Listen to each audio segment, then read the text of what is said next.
very big economic hurdle that you have to surpass. Guess what? All this extra gold in Crab Rave allows you to get there. So it's a comp that we could see players angle from a good spot, especially with a 2-star kill and the right power-up.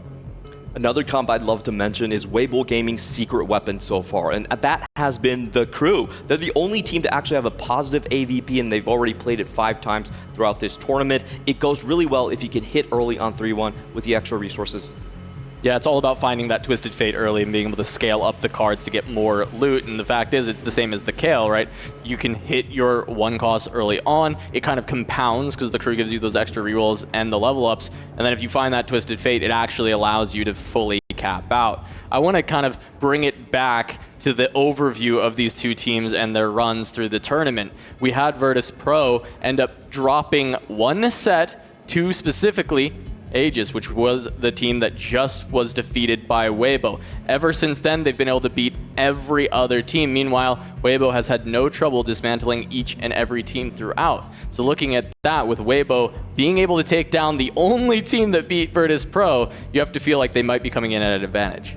That game did come to the very last, kind of the wire as well, I would say. And it was I think it means that all 3 of these teams were just very close in skill level. And now with the best of 5, we'll have the best test of variance in a game sample like TFT. Size. Exactly. We're moving now into the game. We're on 1-3. Of course, you can try and make 10 gold on this round by not holding many units. You sacrifice flexibility in terms of playing a strong early game in stage 2. And there could be that find. There's already the Gwinsus and the power-up, so if you have a Kahuna Huna, that's a free pathway to level 9. We have seen that path be something to work out for the Jin Muno into a fast 8 pivot.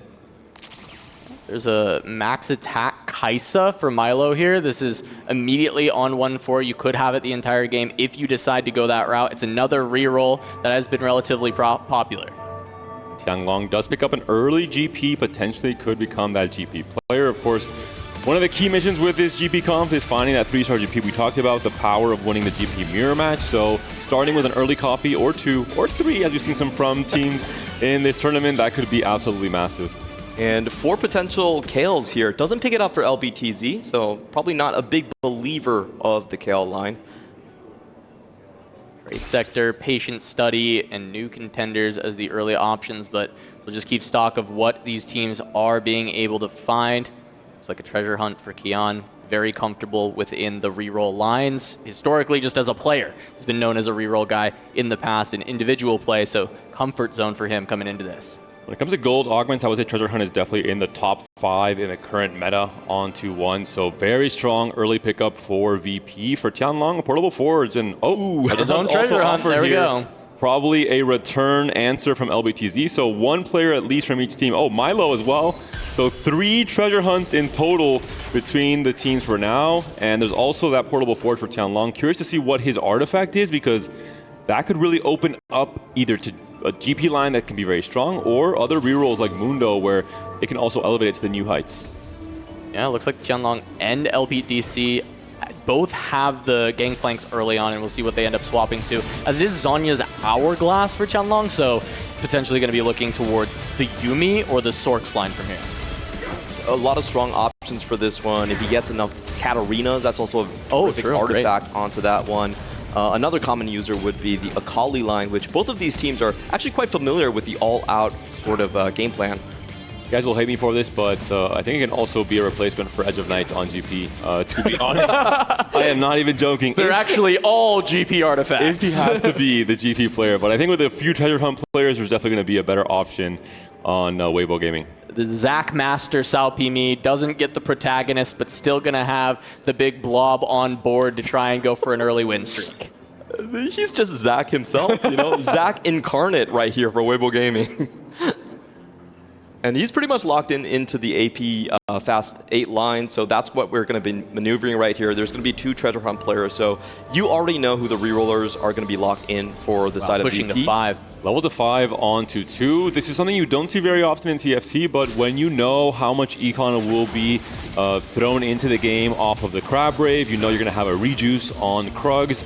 HP matters a lot more. It's not about just having maximum gold and trying to rush to 50 to get the most gold possible and get those econ thresholds.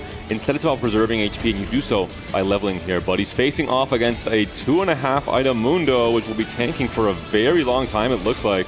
Yeah, actually able to just kind of out-tank this 2-star Zac with the items, and now there's just not really enough damage to get through the rest of this Mundo as it continues to regen. So pumped to 5 and then still unable to win. Maris gonna hold on to the streak instead. And you know, it was Hoope talking about the tempo that Weibo likes to play with. This was a great example of Salpimi trying to execute that strategy, but this time Virtus.pro able to kind of win out. I think a key thing here for Weibo Gaming is who is going to go hug the Treasure Hunt player. In all the matches we've seen so far, you cannot let the Treasure Hunt play solo. It's just too much value, so someone has to be designated. The problem here is that Mars is actually going in the reroll line as well, so there might just be too many heads on the Hydra. And the problem is there's 3 Treasure Hunt players, so one of them will be unmarked potentially when it comes to playing one of those reroll lines.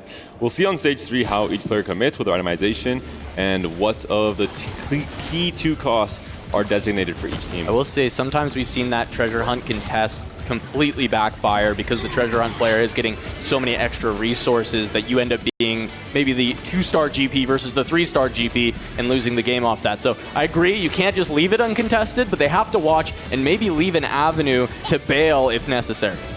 Imagine if it's like one of the non-Treasure Hunt players going for GP, then suddenly it's just like, oh, there's so much stuff that you can't shut down, and that flips the matchup completely. Then everyone is going for the max cap rather than trying to hold each other down. Stage 2 carousel right away. Bows are in top priority for both teams. Only one bow is here, and Kian will get the first pick for Virtus.pro. NCC1 says, oh yeah, we're on the same team. You can have it.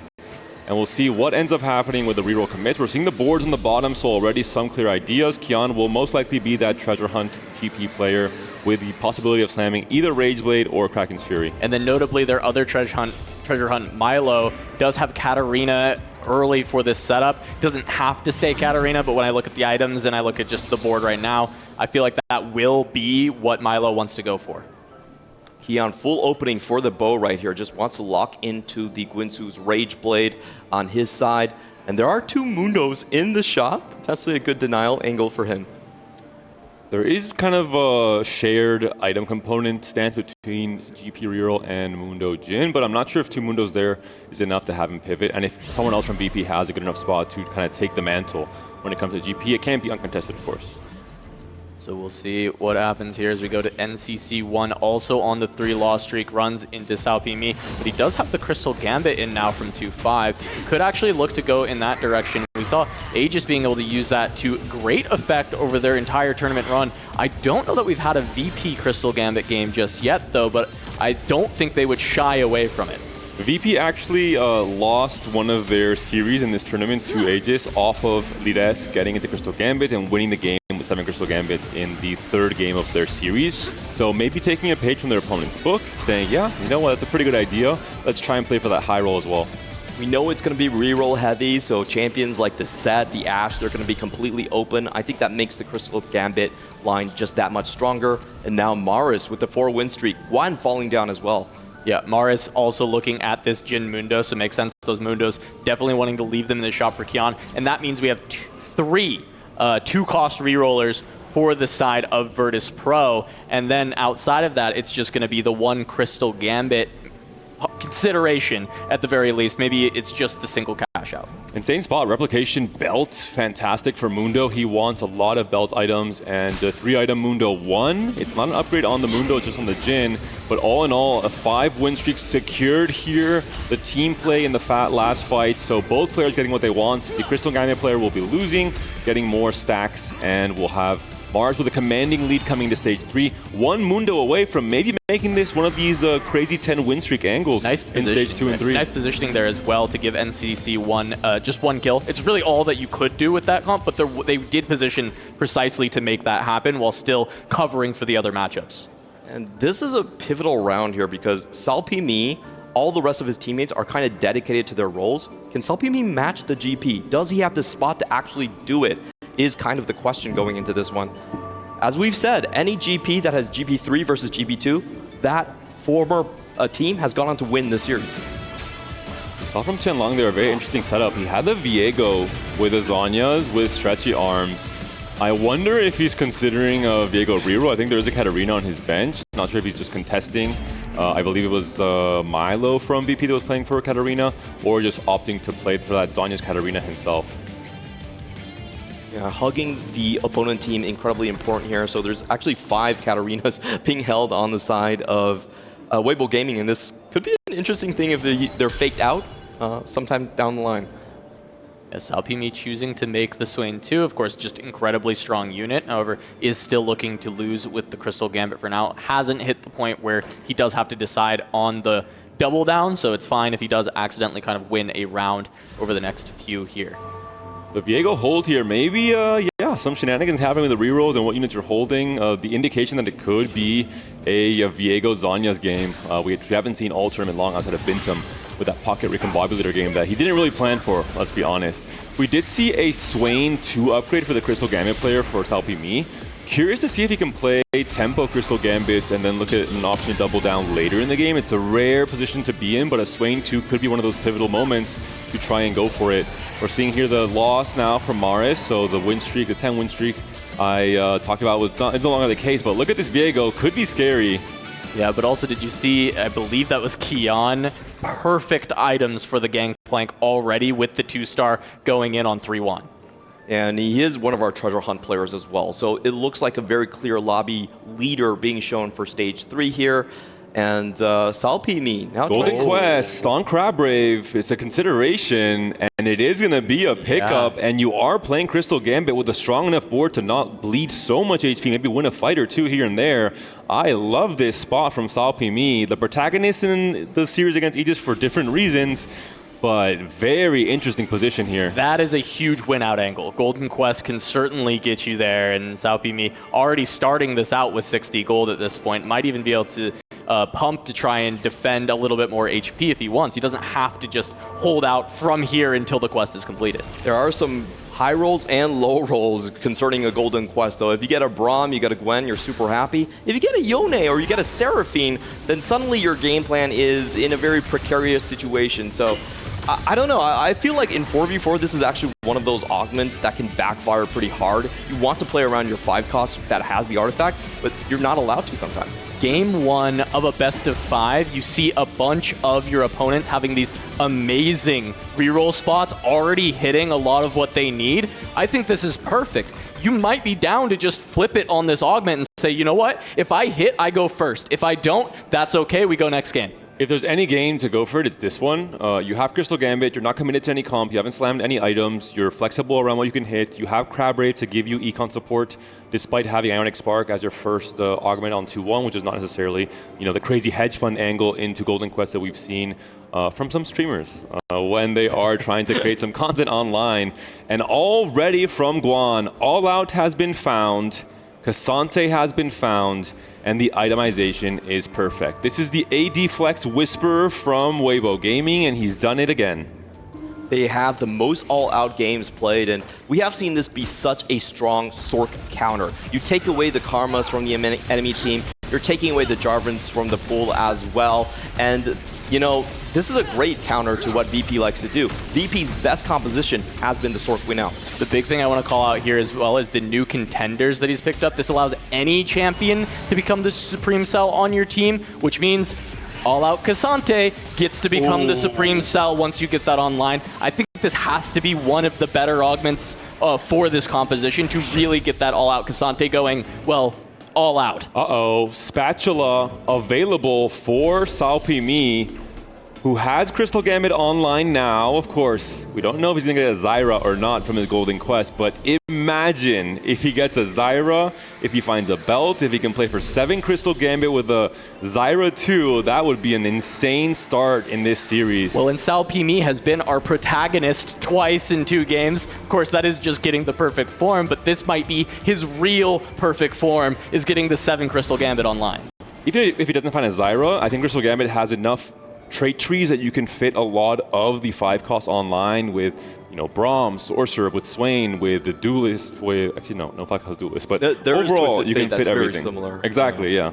And the fact is playing for this much economy, he's going to be able to push levels, and he might just stabilize around the 5 cost to the point where he can get a Zyra later. It doesn't have to be right off of the cash out. Early Karma as well. Pretty just insane things that are happening here on the board. On level 5.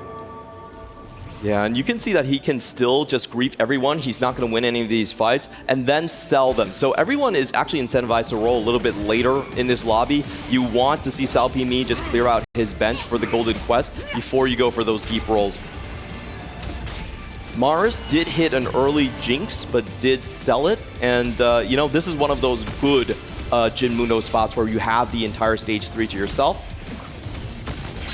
Tianlong now the only composition where we're not 100% certain where this one will go. He's holding on to a Viego pair, but as we've mentioned, hasn't been played this entire time. Yeah, this could go towards Prodigies. I think Yuumi is looking like the most obvious one. I think when I see these Ezreals on the bench, I see the itemization is really good for the Malzahar to take the Void Staff, and then from there, nearly perfect items for the Yuumi. I think the Zhonya's has looked really good on that unit.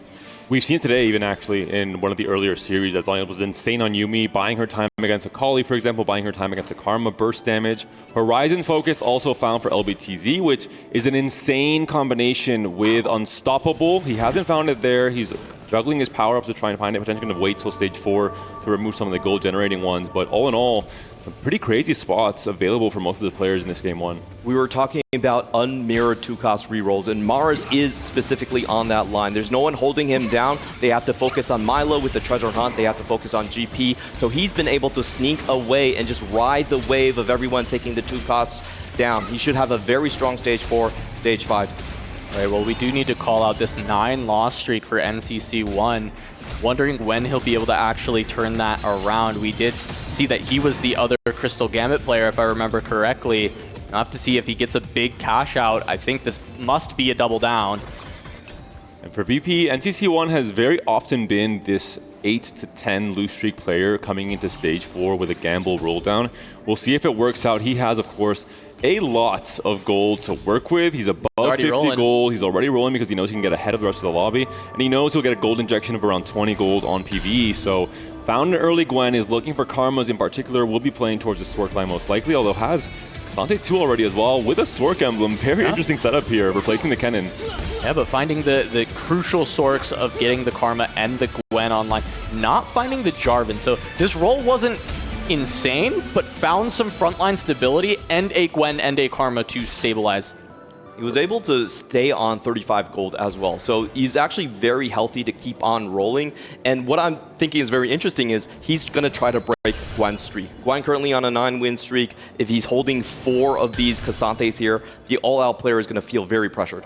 Seraphine found for Tianlong, but doesn't find any of Yuumi's on this rolldown. He's wasted all of his gold already, and he just got the rejuice from this Wolves PV round. Playing for the Karma for now, so a mixed comp there with the Sorcerer and the Prodigy. Milo on the Katarina takes a bunch of the cats out of the pool, getting rid of those Yuumis. And there was so much denial coming in for Weibo Gaming. We saw at least 3 players holding Katarinas, still able to hit on time 4-1, very far ahead of tempo. This is going to shift stage 4 massively.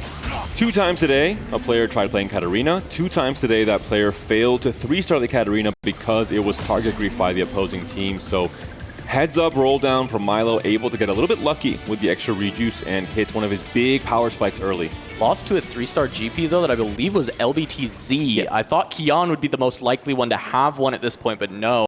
It is the side of Weibo that is able to get the 3-star.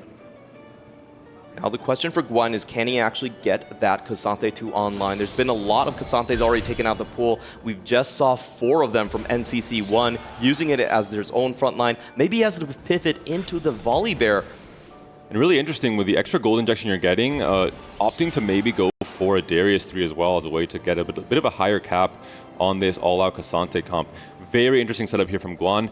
Eyes on Salpimi as well and his golden quest. He's at 150 gold now. I assume he will be selling next turn at around 40-ish HP, and then we'll see what he ends up hitting and what his game plan will look like. Pretty sure everything outside of Yone and Seraphine are pretty acceptable for that spot he's going into. We're found out next round. And as we were talking about, whoever wins the GP3 race uncontested does eventually end up winning the game. A big reason is once you hit, you can actually command all of your teammates continuing to hold the GPs and make it even harder for the opposing team. Yeah, LBTZ gonna drop the items off of this gangplank to try and let Salpimi get a couple of unit kills, but not super successful here. Salpimi is gonna take that one final hit before this cash out comes through.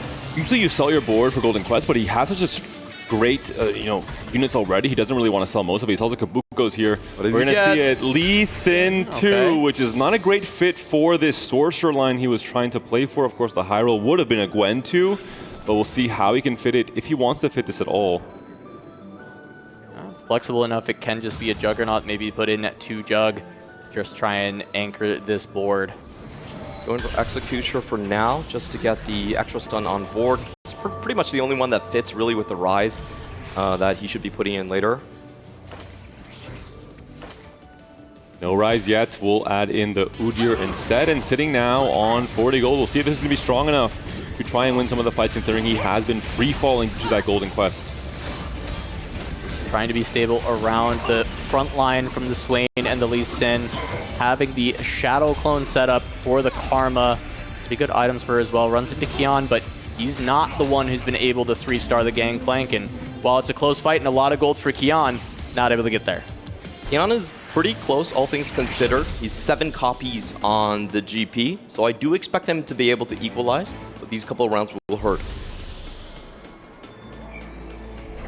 The 5 costs on the Carousel, Twisted Fate, and Yone, so nothing to really spike any of these boards. But this is a relatively early Twisted Fate for anyone who can fit it.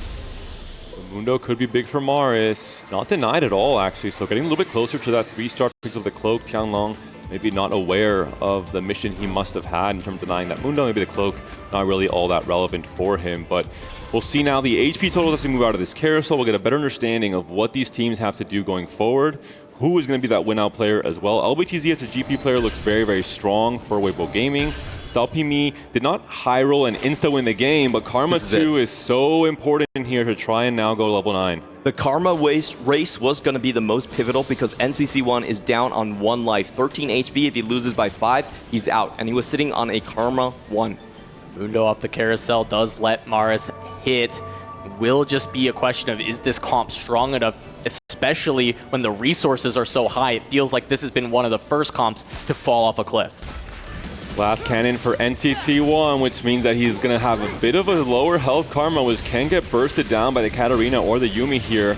And this board is maybe not looking strong enough for NCC1. He's on 13 HP. That could be it if he takes a big enough loss. There's a lot of kills left alive. The Karma has to kill a few more units. That's a big hit. And he's it's out. A knockout. 8th place for NCC1. Oh, that was a little bit unfortunate. I felt like maybe VP should have sacked a little bit for him, but they cut him loose instead. Nothing removed. It was just a full kill coming in from a teammate in Milo. But even here for the GP player for Kian, he's only on 6 copies. You mentioned it, Clement, the player that loses that GP race to a 3-star is going to be in a terrible position. So all in all, Weibo Gaming looking like the stronger team coming into this game 1 as we move into stage 5. Yeah, especially looking at this HP differential. Guan, LBTZ, 80 and 70 respectively. When you look at the rest of the totals on VP, they can barely make up the same amount as Guan has himself. They've already lost NCC1, so it's going to be a very tough road, especially because they didn't get the gangplank. They didn't get the hits that they needed. And Salpimi, the lowest member of Weibo Gaming, has maybe the strongest board in the entire game. Going in with that, Lee Sin 2 is going to have the solo Sork spot to himself, so we do expect him to shoot up on the ladder in terms of the HP remaining. And we also have a Prodigy trying to play interference against Milo's board on the Katarina. Maris takes a hit, Milo's on 12 HP, Kian's on 22 and on a 3 loss streak as well. The HP totals, if you're adding up the team totals, they're heavily favoring Weibo Gaming right now. The lowest HP player in Salpimi, he hit his power spike with a Golden Quest cash out, and the fact he has a Karma 2 to go 9 now. So it is lopsidedly in favor of Weibo Gaming. Even if they find a win-out player that becomes the strongest player in the lobby, they have to fight against so much HP totals that there are there from Weibo. They don't even really have the opportunity to look for that win-out player, though, because this Jin Mundo is not really a comp that's going to get there, especially not on something like the Crab Rave. We know that Milo is on the Katarina, which can get there, but it's usually the turbo scaling Katarinas that can, and I don't believe we have that for Milo. And Kian does not have the Gangplank 3. Yeah, this is LBTZ's board right here. He had great hits on the artifact, pretty much perfect finds. And I just think this is why All Out has been such a favorite composition by Weibo Gaming. We saw Guan stabilize entirety of stage 3 on just that one Cassante. He heals for 600 HP. If you don't have that wound, you're just not going to kill him.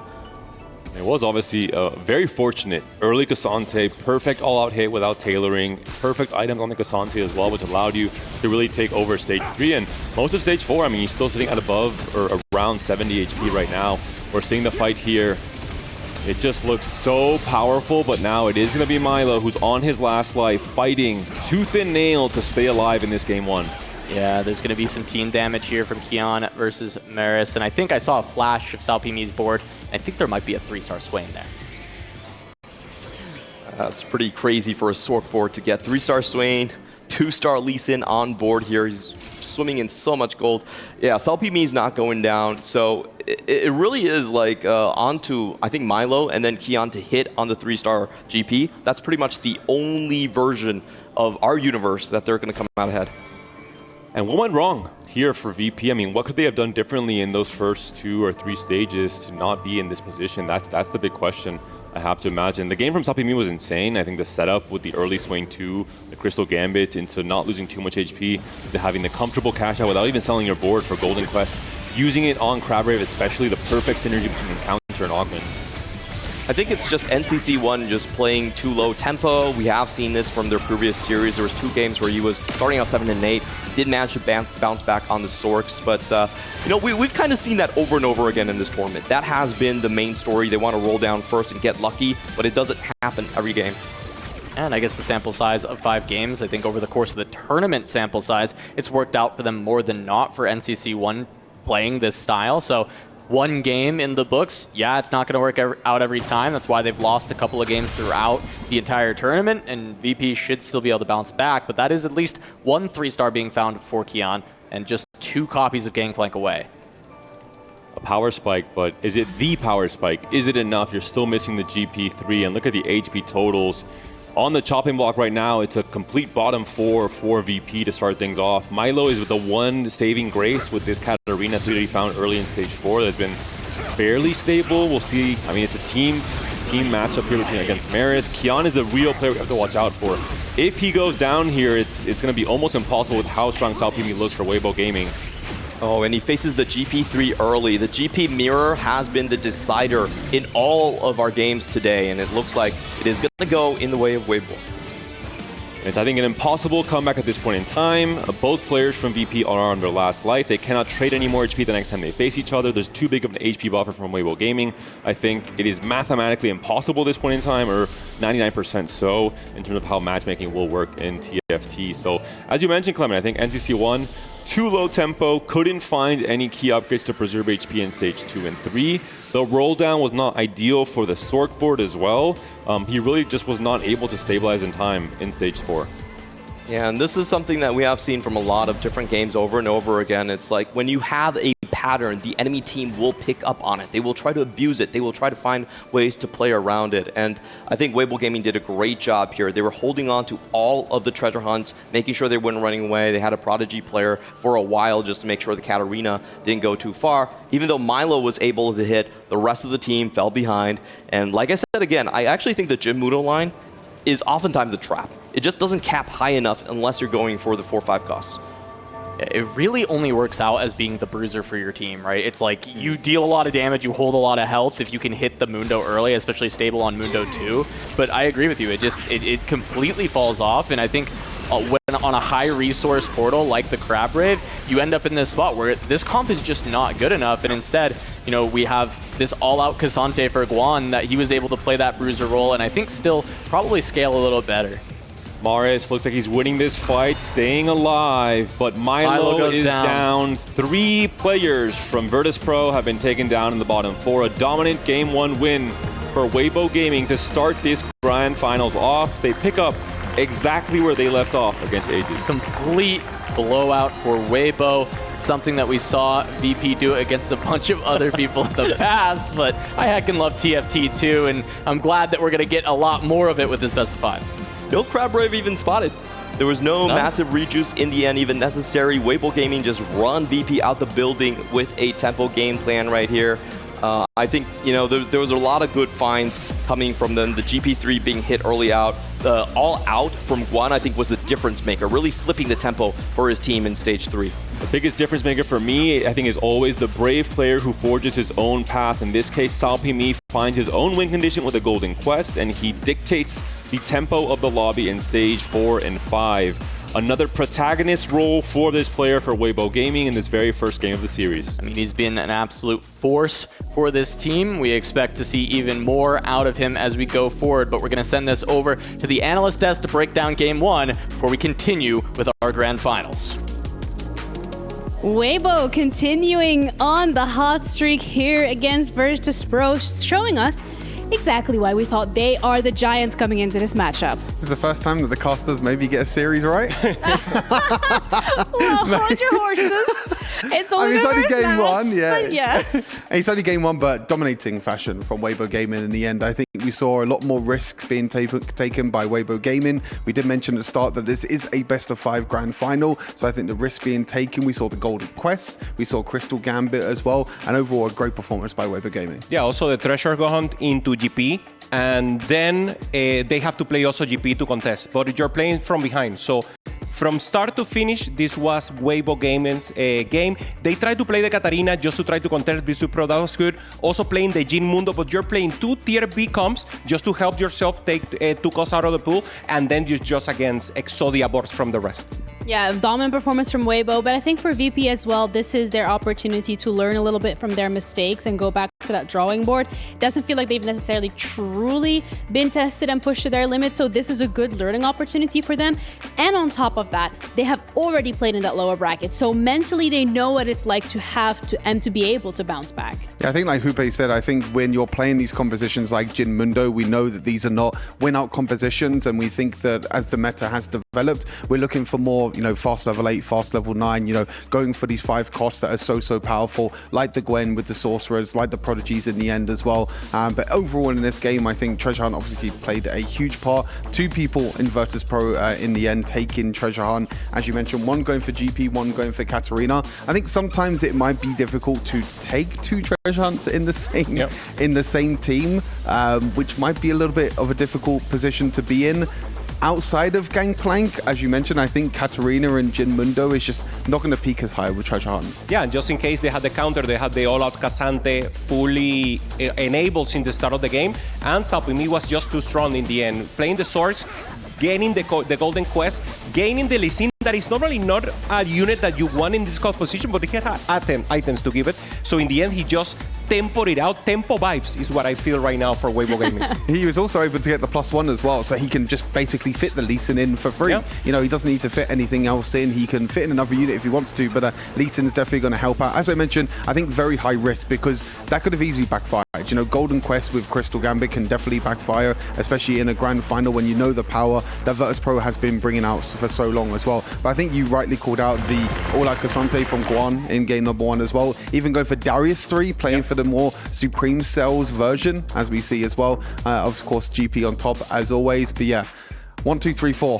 Weibo Gaming. This is what they showed in the group phase as well. In the group phase, they were a team that were dominating 1, 2, 3, 4, and they showed it in game number 1. And that is so scary as well, because when we were talking about VP, when we were looking at VP, they are a team that has had these performances as well, where they have been so dominant. So what went so incredibly wrong here, Hupe, for them to actually drop 8-7-6-5?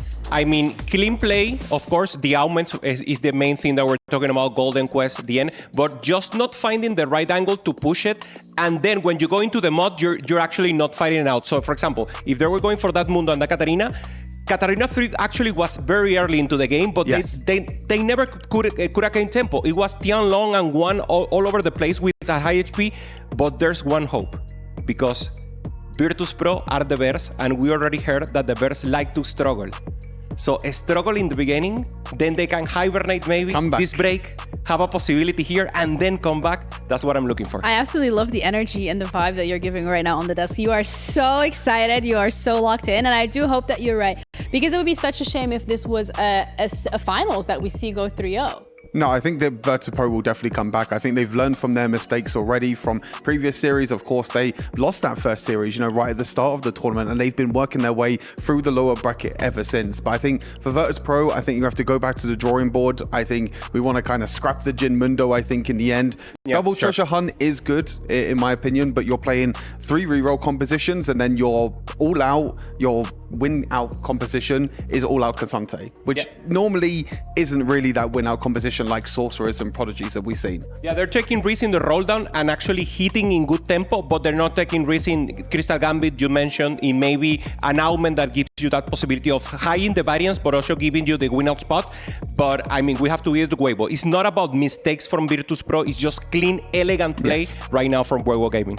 How do you stop that? How do we stop this elegant play? How do we make it a little bit more difficult for them to have these elegant plays? I think Virtus.pro need to find their win out, and they need to find their compositions that can go level 8, go level 9, and try and push and try and keep up with tempo as well. Because when you're against a player that has Crystal Gambit, that has Golden Quest, there's something playing on the back of your mind with Virtus.pro. They know that they're going to get that 5 cost in a few rounds. They know that they're going to get that huge massive cash out, especially with it being Crab Rave as well. There was so much economy, so many items being put across the board as well. So when you have so much gold to play with, you can easily go level 9 with these boards. Yeah, you said it. Have a win-out player. Of course, Virtus is the Zero Ego team, so they normally don't have someone in that hero position. So just pick it depending on the early game. But then what we saw that is most important, pick someone from Weibo to counter, to actually grief fully and ensure the 8th place. They have not gone 8th place, so you really need to send someone of Weibo, even if you have to spend resources to ensure the 8th place. I think that's the interesting thing as well, is that Weibo has shown that even if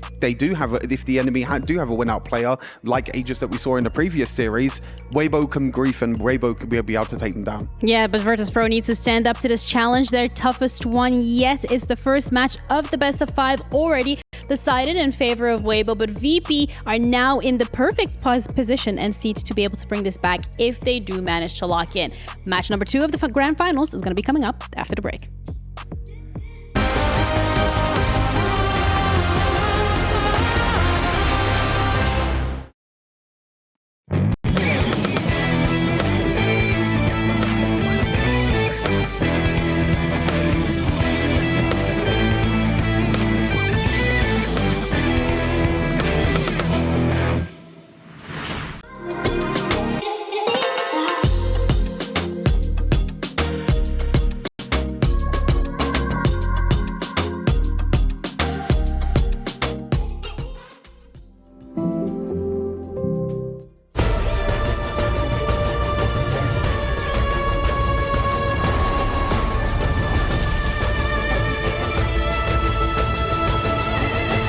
This land is calling.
Weibo start this grand finals 1-0 over Virtus.pro here in the S&B Esports Arena for Teamfight Tactics at the Esports World Cup.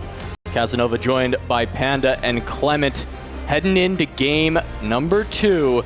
Virtus.pro need to bounce back after that decimation in the very first game.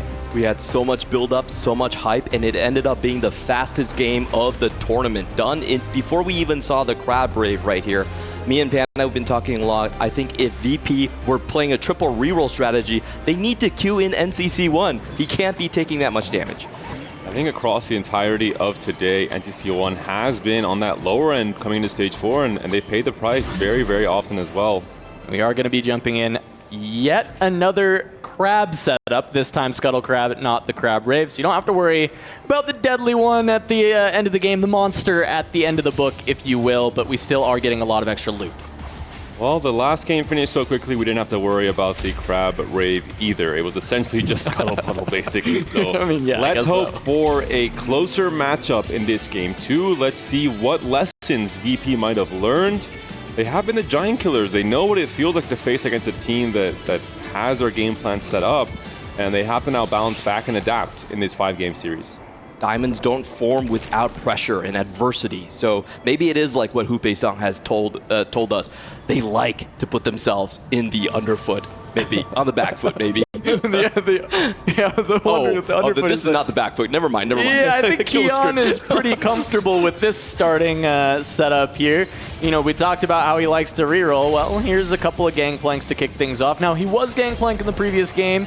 Did not find the 3-star, even with an early 2-star gangplank. So, hoping to turn things around this time. Still, 3-star gangplank undefeated. 14 gold on that stage, able to sell everything else except for the gangplanks to make 10 and kick off that econ. They'll be able to get very quickly to 50 on this Scuttle Puddle encounter. One thing to mention, Keon has been the opposite of NCC1 across pretty much every game for VP. He is very often that one player you see at the top of the standings coming to stage 4, off of Mundo Jin, off of GP, off of rerolling in stage 3. He usually stabilizes. He's had, I think, several games where he's had a 10-win streak going into stage 4, so we'll see if he can do the same if he finds an early GP upgrade here. I don't think it's intentional, but Keon somehow is the GP caller of the team. This is actually his 7th game of GP in the tournament. Learn from the best, a potential option for Keon. I would be very surprised if he picks it because no one has figured it out. Yeah. Imagine if it said gain a GP, though. I think you'd have to take it from the spot. Yeah, wrong mentor augment, right? Gold Wanting the teacher's counsel. I jumped out of my chair when I saw it. I thought it was teacher's counsel. Then I read the rest of it, and I was like, oh yeah, that's not that. So instead, maybe just looking for a lot more money to fund this gangplank lifestyle. More money on money on money. Stacks on stacks on stacks. There was a consideration maybe for investment strategy on Scuttle Puddle with the early GP already. Instead, we'll go for the super giga guaranteed gold in terms of raining gold plus Scuttle Puddle gold means that you have almost a guarantee to hit GP when you only need 7 copies this early on 2-1. Solo leveling an option for Maris alongside Treasure Hunt, one of the stronger gold augments we currently have in the game. This is the last augment to be selected here by Mara, so he has the most intel. It looks like it's going to be time skip. We have seen this quite a few times, just to rush towards that level 6, both starting on GP, 2 of them on the side of VP.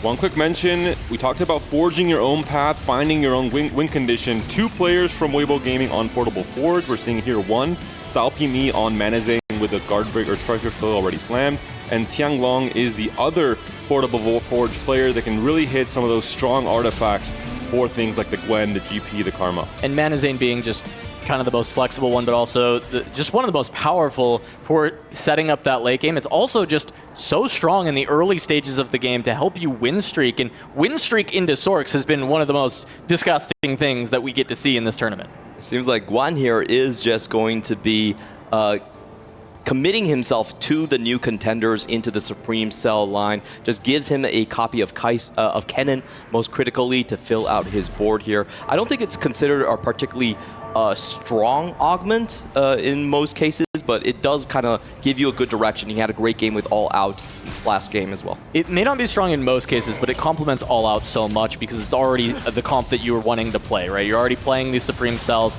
and Guan has been the player who has played more All Out than anyone else, I believe, in this tournament so far, and just continuing that streak of Weibo, valuing this comp much higher than any other team, and, well, guess what? They're in the finals, so maybe other teams missed out on this piece of tech.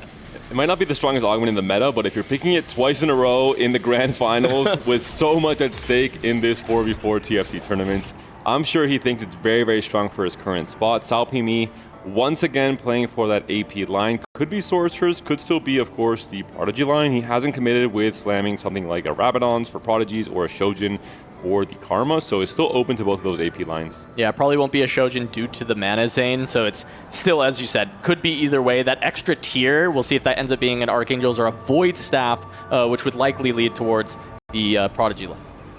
Interesting from LBTZ, this is one of those augments where you lock yourself into Battle Academia, and you also need to win 4 times to get any of the bonuses from it. So I usually don't pick this unless I have a very strong Battle Academia spot. It's going to be interesting to see how he pilots it. Or unless you have teammates to guarantee that you can activate your bonus at a certain stage of the game. Who would have thought 4v4 opens up for the potential for certain augments that are not really picked in free-for-all to be picked and have a little bit more power. It's a whole new world.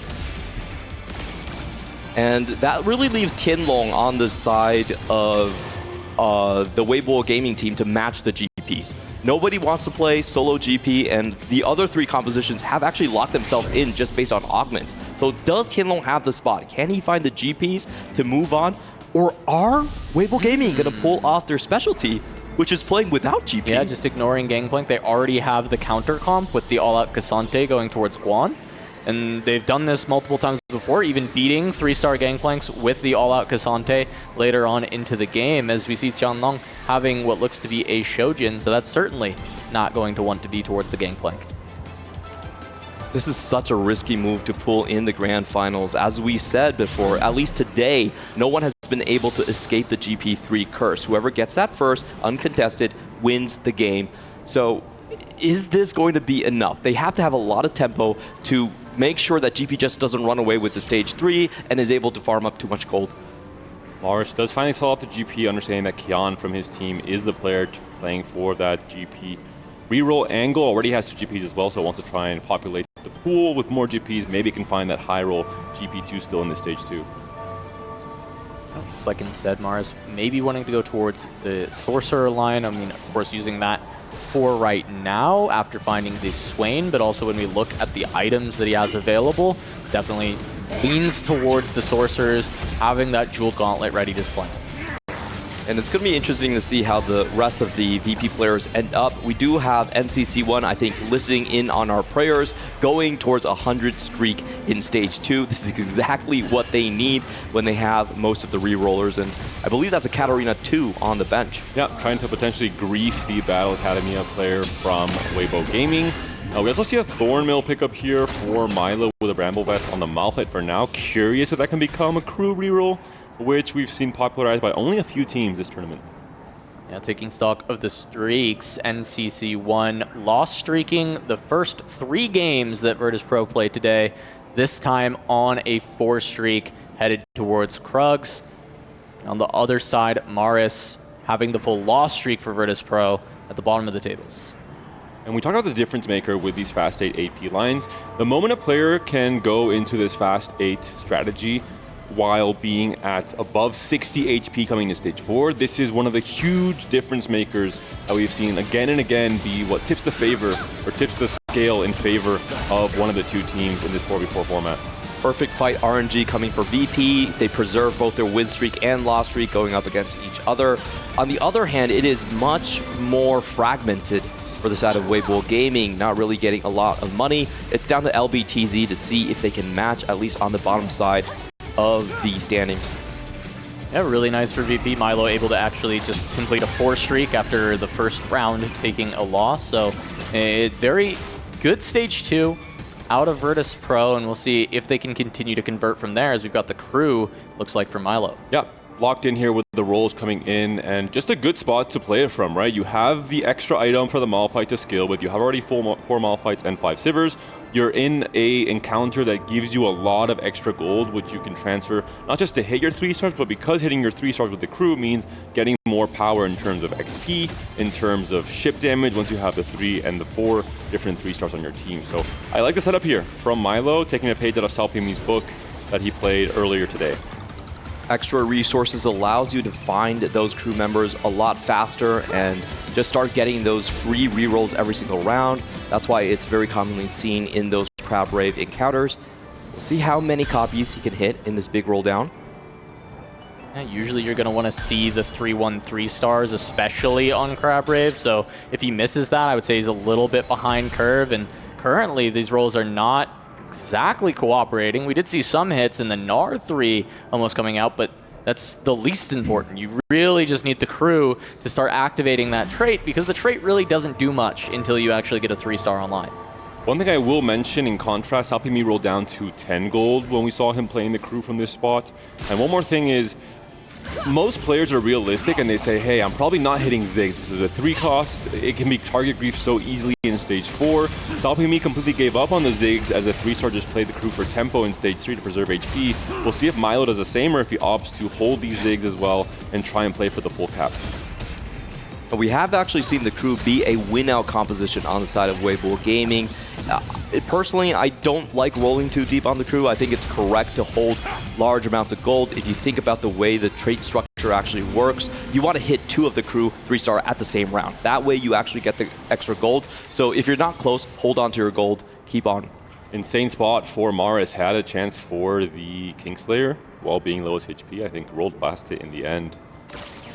You can see Keon on the gangplanks picking up a couple of those duplicators to try and lock that down, as he's still rolling quite a bit. Does still stay above 50, and we have another reroll coming down from LBTZ, trying to look for the Katarinas. Only 4 copies so far. And I do want to correct myself. It was not Hero 101. He does not need to win 4 battles. The only difference is the very bottom X of that icon. So it's actually transfer students. He's going to get free copies of 1 to 3 cost Battle Academia, most likely Rakan and Katarinas, going after every carousel. And that's not on us. Sometimes these augments are just too similar to work them all out. But great correction, Clement. And now we're moving into this matchup between LBGZ and Milo. 2 of our reroll players. We see this triple item Malphite is enough to keep this Katarina occupied while Sivir dishes in the damage. It looks like it might just be enough. Looks like it's good positioning luck as well, with the Malphite walking to the side and Katarina sticking with him. But all of a sudden, the Senna is onto the Sivir. Is it going to be enough? This is a pivotal fight because Milo really wants to try and win these next few fights until he gets all his prep stacks. Yeah, Milo should be just fine there. Takes that down. NCC1 now on the 7 streak. That's kind of the spot that Kian has been many times for this team, but instead, NCC1 is going to revert from the lost streak addiction that we've seen over the past bit today, and is instead going to be at the top of the tables. Ooh, a lot of econ for Mars. So he again is going to be playing in the NCC1 spot, but he will be able to roll down on the creep rounds, especially because we are on the Scuttle Crab kind of portal. So I think this is a decent situation, but again, if you miss that roll down, we've seen what could happen. Also has Crystal Gambit in, so the chance to play for some extra resources on that roll down as well. And holding Katarinas to try and grief the game plan of LBTZ, make that hit a little bit harder. We've seen overall GP has been hit without a problem most games, but Katarinas, Kaisas, they've been griefed, and the game plans have really been stuck for some players coming to stage 4 and 5, not hitting those 3 stars. Looks like Salpimi is finally going to shatter this win streak. Just way too much value on this board. Salpimi just completely blowing out NCC1. However, it's a lot of gold that NCC1 was able to make and look to go towards that fast 8. And so they've got 2 players that can look to go fast 8 much earlier than the side of Weibo Gaming. And some tech there from Salpimi. The Adaptive Helm on the Lucian. Adaptive Helm, you get more mana from all sources, including the missed shots that Lucian fires off. So interesting tech. It's a weird combination of item and unit, but it's actually the min-max that might swing a fight in their favor. The mana Zane as well, so it's just so much mana being just I'm not missing. there. I'm recharging. That's exactly what Lucian is going to tell you. My ADCs tell me. A really interesting line coming in from Tianlong. We were kind of wondering where he would go, and he's holding on to the Samira pair. And we have seen the Edgelord line be kind of a great brawler line for some of these teams coming in here. Very strong on stage 4 if you can get the melee fighter in a Volibear. Over on to Maris, 8-loss streak, Crystal Gambit. And Milo Yumi finally for rolling down Maris. again. The Yumi? He's not locked into Sorcerers yet either, so maybe potentially going to be the Prodigy's player instead with that 8-loss streak. Did look like NCC1 wanted to be Prodigy as well, though, so it's curious if they're able to swap sides if Maris ends up getting to the Prodigies quicker. Ooh, this is a bit of a slow tempo coming in from Milo. You really want at least one of them to come in. Once you have one of the 3 stars in every role you do, also levels you up. So not getting them early, especially in a high resource portal, this is definitely a bit behind tempo. Fighting with NCC1, who's still just on the Malzahar, a lot of 1 stars, but has been able to pump to 750 gold at 3.5, which is great. I mean, that is, you know, not crazy on this high resource portal, but it is still very strong for the side of Virtus.pro. We do have LBTZ and Maris still on the loss streak, but no, LBTZ finally going to snap that loss streak, and just Maris remains there. Extra gold, able to go to 8 on 3-6, and already rolling on 3-6, knowing he's going to get a gold injection next turn. Lux reroll? Nope, it's not time, only buys that 1 Lux. Does he find an early Karma? Could he pivot into Star Guardian is the bigger question. He has a Poppy 2 already, he has a Swain to go alongside the Rel.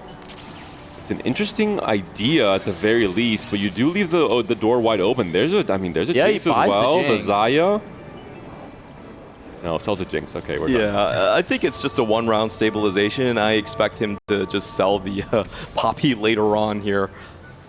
They are a team that played a reasonable amount of Star Guardians, though, so it wouldn't have been completely out of the question for it to be a consideration.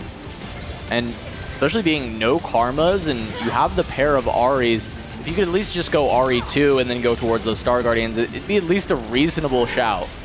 It's been kind of difficult to play Star Guardians from this spot, and from mainly what I've seen at least, it's been stabilized around the Jinx play, so kind of an 80 flex line. Probably just going to be a run-round Poppy, but ends up losing anyway, so just missing out on interest here. It's a good win for Milo, though. He was on a 3-win streak, now it's a 4-win streak, so I think it's actually the outcome they would have hoped for once they saw they were matching each other. And here's going to be the big Prodigy roll down. With the Archangels, you're pretty much locked into the line. You also want to keep the Katarina away coming in from LBTZ. And Tianlong, how does he execute this roll down? What is he looking for? Is it going to be Edgelord? Is it going to be Star Guardian with a Poppy currently online? Potential Jinx items from the current setup. He does have a Samira pair, so you would think he wants to maybe lean into Edgelord. There is a specific line that Weibo Gaming has played, and that's Varus Legendaries, so he can hold on to the Jhin there if he does want to. You would need to significantly high roll, especially at 8, so much more likely to just be the Lucador and Edgelord version of this, but potential out. Roll down from NCC1, looking for the Yumis, not able to find anything yet. Does pick up a couple of Legendaries to go alongside with it, but there is a Varus option. It is passed up by the side of Tianlong. I think you have too much of a setup already for the Luchador. You have the Braum already, you have the Volibear, you have the Samira 2 now at this point in time. For NCC1, once again, trouble in the Prodigy Paradise. No Yumis have been found on the roll down. He does have a lot more HP to work with at the very least. So there is one Yumi, but item is still on the Malzahar for now. Yeah, only 1 copy. You've seen how hard it can be to find these 4 costs once you don't get it in the initial roll down, because everybody starts holding your units. LBTZ has more Yumis on level 7, which is a tragedy when he is the reroll Katarina player instead. So completely unbothered by the opposing team, by VP holding Katarinas, and instead going to play in that level 7 between that Katarina and the Yumi. And this is the question we were asking. Can you actually get away with no mirror GP? With Keon hitting on time, on tempo, he's going to start shredding through Weibo Gaming. Yeah, Keon was already high in HP, so now the question becomes Maris, and can he kind of start to bring up, and will NCC1 start to free fall? Because right now, the health is in favor of VP. Alpimi's roll down now, looking for those karmas, 40 gold to work with on level 8. It's holding a lot. Doesn't want to go into the Prodigy line considering that LBTZ is on Katarina and playing for Yuumi as a secondary carry. Has not found any Karmas yet. Maybe pivoting this line, holding Cassante for now. Not fielding the Swain. Zyra can be considered to be picked up. It's an interim carry. Swain 2. A little bit dizzy with so much that he's trying to hold and play for. We'll see if this works out for Salpimi here with a Water Lotus pickup on 4-2.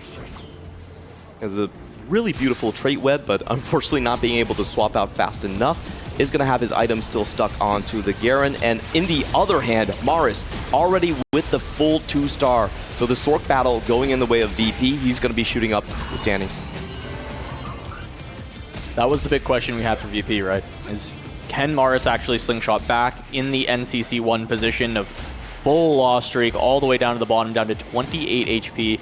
And this time around, VP hits. And they've played this strategy a lot. This has been their comfort zone. And as we said, not every game can you hit. But it seems like they've been batting above 50, and they've been able to get the comp together once more for Maris. Not finding the Jarvan 2 or the Gwen, so still a little ways to go. However, should be incredibly stable from here. A second wind as well to buy some more time to maybe just right at that threshold where Swain needs to die to get some HP back. Guan, our all-out player, has hit all out, so that's the first check on the checkbox has been completed. The Akali with just the Morello for now. We'll see if this board will be enough to stabilize on stage 4. It's still on Cassante pair, unfortunately. Yeah, I do think the pair is big, though. Just needing to find one more. Oftentimes we've seen your key forecast just being a single copy because it's getting held so much, but the pair means you can find a duplicator, you can just find one more, you can find one on the carousel. There's a lot of options for getting there. Even the all-out Cassante 1 beating out Kabuko and GP3 was very surprising, just incredibly strong how that augment ended up being. I do have a problem still for Weibo Gaming. I don't think they have a win-out player right now. The Katarinas on 4 copies, there's 0 Karmas coming in for Salpimi. Can Guan and Tianlong be the ones to carry with their unusual compositions? No TF for Milo for the crew player. Unfortunately, there's going to be a Zyra and a Braum. The Braum's being covered. LBTZ is going to go for that pickup in the end. Looking at the state of the rest of the boards, you mentioned it, Clement. I think it's just a lot of off-meta lines for LBTZ. It worked, or for Weibo Gaming, it worked against Aegis because they had a huge HP lead. They were able to just use that tempo play to succeed in that game in the end, but not the case here against VP, where they have players who have all hits. They will be rising in the HP totals. We have one player like Milo who's very stable on a 7-win streak right now at 85 HP. So without a win out, you really need the opponent to go 8th place, and this is the I think the Yuumi board from NCC1 and LBTZ, this is the race of the century. LBTZ just hit, though. Yeah, he hit. He had an extra copy as well. Doesn't have the gold to actually hold on to it. I will call out that Guan has been able to win multiple times with this all-out board. And if the win-out player is Kian with this 3-star GP, it is a count. It is a direct counter. So it is just, can Guan hold on to the HP to make it to the end game? And VP knows how important that is, which is why they're holding Cassante's. Items removed, now items put back in here. VP versus Weibo Gaming. Important matchup here between Kian and LBTZ, the 2-cost rerollers in full effect here. They also now fully itemized with the Sterex, and GP looks very, very healthy. Should be a win here for Kian. An important one as well, where you have 2 players who are kind of on the mirror match facing each other. And this was actually quite critical for LBTZ. He stays in the safe zone. At least he's not going to be taken out here. He will have another rejuice coming into the PvE round. We're taking a look at Guan's board right now. He had a 3-star Kaisa, so he was like, you know what? Maybe I should be itemizing the Kaisa instead. I do think he's trying to keep his teammates in the running, so this is why he's taking items off of the Cassante. Biggest point to make, still Cassante 1. We saw it look very strong. The moment you hit Cassante 2, maybe that's stable. Maybe you take over the lobby for the start of stage 5.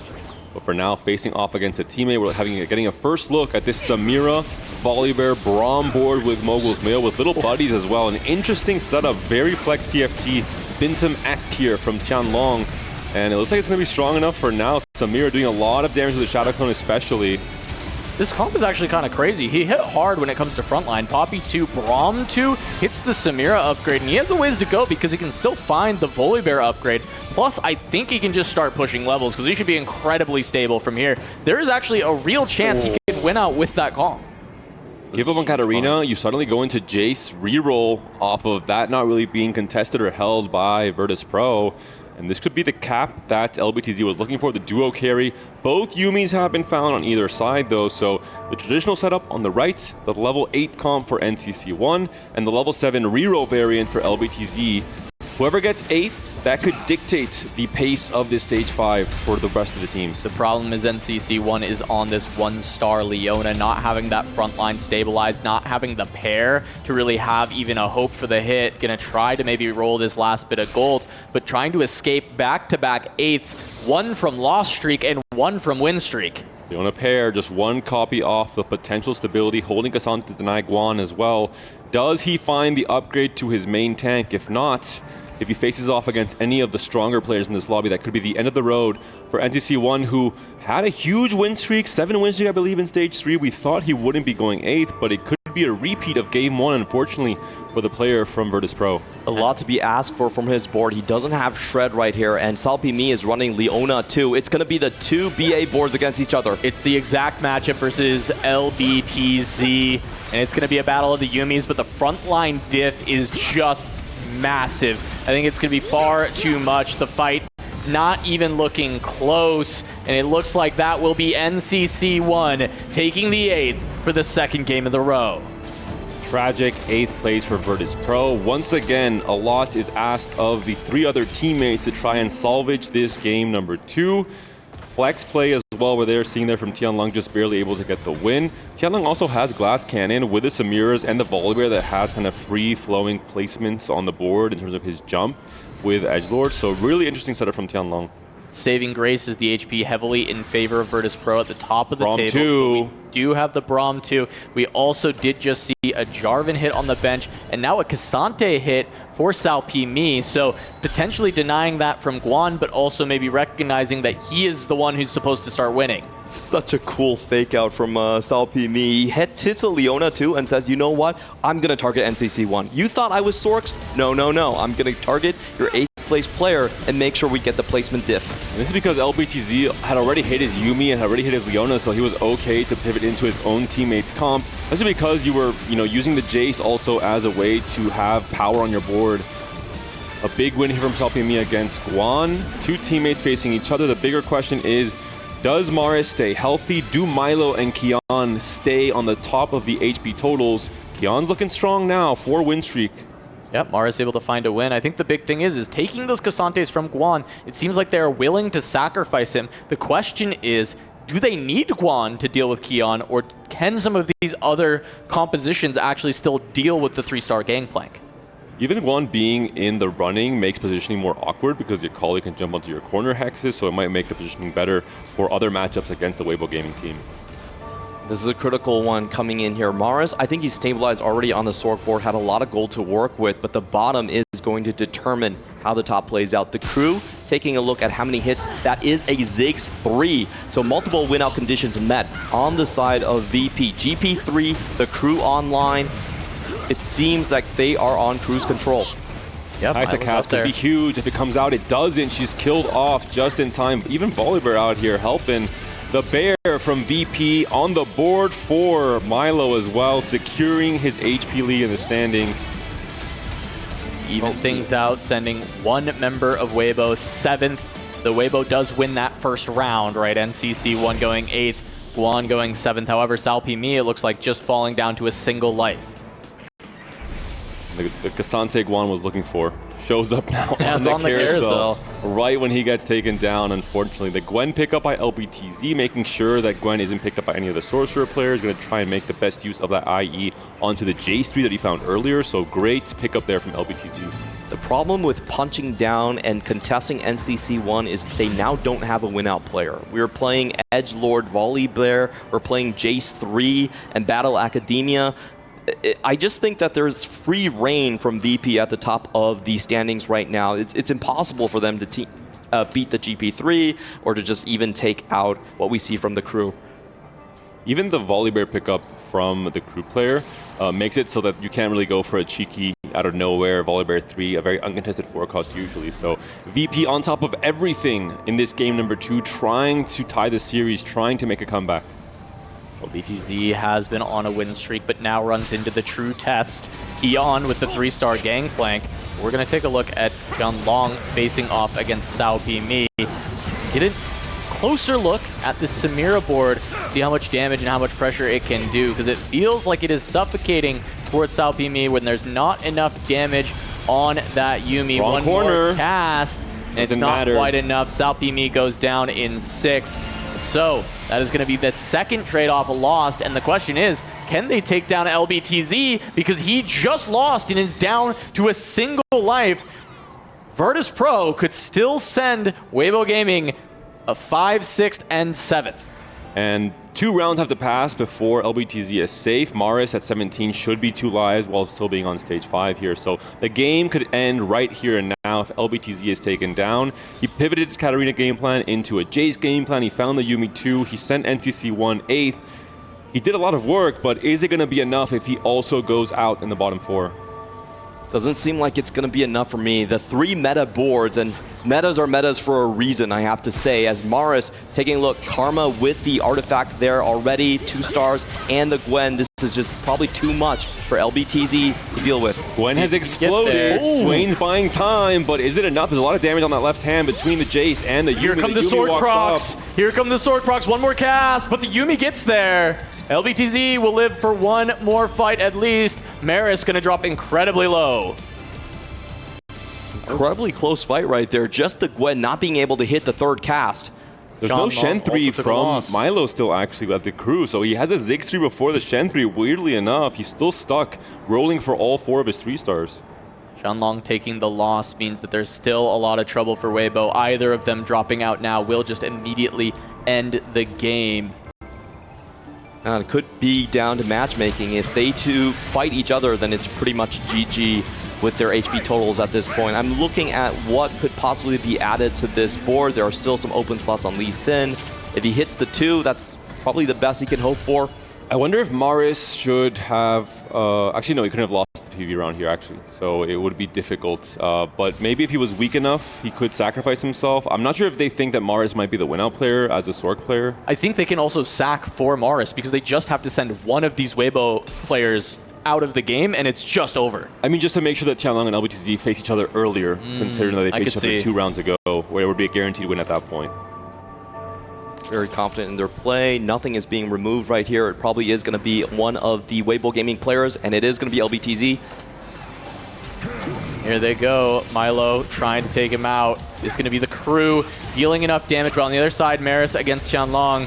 Have to see who loses and who loses harder. Seems like the Karma still alive, able to take down Tianlong. That's going to be Weibo falling down on both sides. An obliteration by Virtus.pro back at Weibo. They got blown out the first time, but they shot it right back. The positioning from the crew player from Milo on that left side was insane. Perfect Sivir angle on 4 units to deal so much damage early into that fight.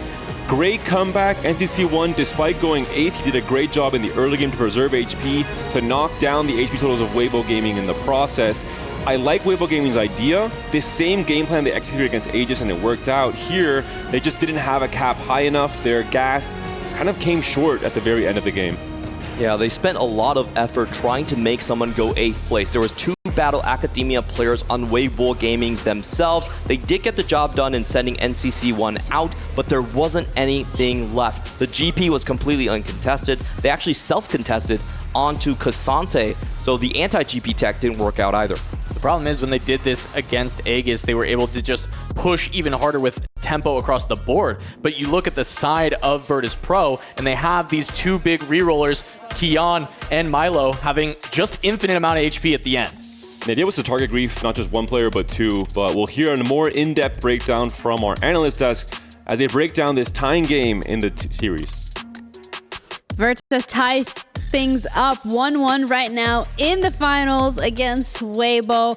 They came back swinging, Stuart. We got a series on our hands, Oh, yeah, that's for sure. I mean, brilliant performance again from Virtus.pro this time around. For me, Weibo, a bit too much cooking in the end. I think the early commit from the Cassante in the end didn't work out, didn't even hit the Cassante 2. They didn't go for that GP contest, which we've seen them do throughout the tournament, and it has been a success, I should say, in some games, but it didn't work out this time. Yeah, I have to totally agree. Weibo is going for their comfort zone, and their comfort zone is off meta. So what did Virtus.pro say they do? Okay, I'll play full meta. I don't have any ego. I will force the best comps in the game right now. So they play crew, even though they didn't hit in the beginning. They play GP uncontested, making so much goal. So I feel that the fact that they're willing to drop the ego. I don't want to be the best player. I don't want to play something flexible, something crazy. I just want to win, and they made it happen. So series tied 1-1. Yeah, 2 portable forges as well for Weibo Gaming. Hit the Manazane, which is a very strong artifact, I should say. But, I mean, hitting the Warden's Mail, went into Samira in the end with Volibear. Again, a composition that we don't get to see too much in this tournament. And I think this is one of the reasons why we'll see throughout the highlights as well that this Samira board didn't work out. The Cassante board also didn't work out. Yeah, Killian playing for free the GP, getting double economy outings just in case, and being able to hit. And then maybe excess of creativity for Weibo. LBTC playing reroll Jace into Battle Academia. Maybe he didn't hit the Katarina, of course. And then, of course, you don't have enough tempo. You don't have enough juice in the end to take the win here. There's LBTC. Okay, Super Jace, 2 items only. Obviously, trying to go for that Katarina is not enough. You don't have additional synergies to go for that Jace. So I feel they just had too much ego. They tried to surpass by muscle. And, of course, the meta is more strong than that. This is what I was saying by they cooked a bit too much this game. You know, they've played Jace Caitlyn reroll before, but we know it's not really meta. Samira Volibear also. Yeah, Samira Volibear, as I mentioned before, just not very strong. And when you're committing to all-out Cassante so early on, you're committing directly towards one unit, which is your win condition. We know that Cassante can be a strong opponent against the Gangplank and can do really well against Gangplank. But if you don't hit that Cassante 2-star on your roll down, then you are going to struggle. And that's exactly what Weibo did. They struggled. Virtus.pro stuck to their game plan. They stuck to the meta. Weibo needs to go back to cooking. Yeah, and go back to reading some cooking books. The beautiful the beautiful thing is, though, when we are looking at this matchup, is that it finally feels like both teams are genuinely pushing each other to the limits to see how far and how quickly they are able to adapt. And that's exactly the beauty of the series, but that's also what we wanted to see. That's the question exactly. Will Weibo adapt? Will they drop the possibility that they've been not playing the GP to try to contest? Because we know that they will actually, Virtus.pro will be playing GP 100%. So maybe they don't want to play it from behind. When they play GP, they have the perfect spot. But we've seen throughout the tournament, the rest of the team, they put someone to go 7th, maybe, and contest the GP. Weibo doesn't like to do this. Maybe they will be punished and they will push to do so. As I mentioned, it was the early commit. You know, they were probably hoping that they hit something from the portable forge. They wasn't able to hit like the flicker blades or the sniper's focused or anything like that. They hit 2 artifacts, which are not very strong in a GP composition. And then the other 2 players go for a Battle Academia augment and also an all-out Cassante augment. So again, you're committing yourself so early to lines that are not really playable as much and not really going to be capping as much as this GP. And Virtus.pro was just sitting back, it's like, okay, we'll take GP 3-star for free. We'll farm up some gold and just push some levels. So, I mean, in the end, Virtus.pro probably think we got away with that game, to be fair, with Weibo Gaming kind of struggling. Yeah, Weibo potentially could also be looking at this from that exact same perspective where they're like, oh, we let them get away from that game. How are we going to be approaching this match number 3 in this best of 5 to put ourselves back into the lead, to give ourselves a bit more of an advantage? Because at the end of the day, if this keeps going back and forth and it goes down to that one final match, ooh. 100%. I have a prediction that Weibo will not make a change. And that's important because they have been performing this way throughout the tournament and making it work. If they now say, okay, let's contest GP from a bad spot, maybe that's not the ideal solution. In paper, in theory, that's what you have to do. But it also relies on you taking out your strength. So what do you want to do? You want to cover your weaknesses or you want to be better at your strengths? For me, for Weibo, this is a big series. You can take some more risks. They can stay on their playstyle that is actually working, maybe not in the last game. I think you bring up a really good point that Weibo are not going to force GP. Even if they're in a position where they have to force it, they're in a position where they're able to just say, okay, we can leave the GP. We don't have the correct line. We don't have the correct position to be in. We don't have economy early on. We're just going to play our own individual lines. We're going to play what we're comfortable with Guan as well. Of course, we know he's played the most games on All Out Casante, so he's a player that is already very, very comfortable on this line. But I wouldn't be surprised if someone gets in a very strong spot to play Gangplank in the next game, they will play at Weibo. But I think if they don't, then they'll probably skip it like you mentioned. Are we sticking with our predictions of 3-1 for Weibo? I like the 2-1. I'm staying with 3-1. 3-1 Weibo. Yeah, 3-2 Weibo. Really? We're think... still going. We're thinking that they're... Okay, let's put it this way. If they don't adapt in the second match... It will be at 3-2 for sure. Okay, there we go. But because mathematically is the only option. All right, for Weibo? I stay with Weibo so far. All right, it looks like... He's not swapping this time. No, he's not. That's not fair. I'm really trying to get you guys, stir the pot a little bit, but we're not swapping. But for those of you at home, we have a little break coming up, and then we have the third match of this final of VP against Weibo.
Oh, it's getting tight, boys. It's so close. It's so incredibly close. Sandstorm, who do you think is going to win this thing? No, I want VP to win. You want VP, that's right. but who do you think is going to win? I also think VP is You going to think win. Virtus.pro is going to come back and win this thing? Yes, sir. What about you, Ian? Weibo. Weibo Gaming. They are unstoppable, brother. You've seen what they've been doing out here. They've just been knocking people out left, right, and center for fun. Weibo... Like that. Don't throw popcorn at me. Don't let them throw popcorn at you. Throw it in my mouth if you're going to throw it. These guys are arguing. I'm just throwing popcorn. Yo, we got games to watch. Wow.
Virtus.pro strike back with a blowout victory to tie the series 1-1 against Weibo Gaming here in the grand finals of TFT at EWC on the SMB Esports Arena stage.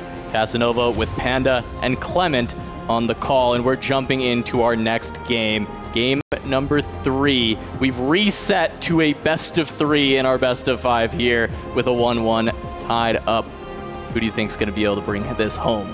Ooh, I think Weibo Gaming is going to buckle down. They had a little bit too much fun in Game 1, thought that they could get creative in Game 2, playing a lot of unorthodox lines, letting GP go on its own. They'll probably play more meta coming into Game 3. The big question is, does NCC1 bounce back individually to 8th place to start things off in this grand finals? His team still was able to clutch it up in Game 2, but I think for his own mental, for the team's morale as well, he has to try and maybe become that all-star player, maybe find that fast 8 line he can stabilize on in stage 4 and come back in a big way. We'll see what the first augment will be, especially what type, if it's gold or prismatic. We saw how different the games were with Weibo versus Aegis when it was a prismatic augment start, for example.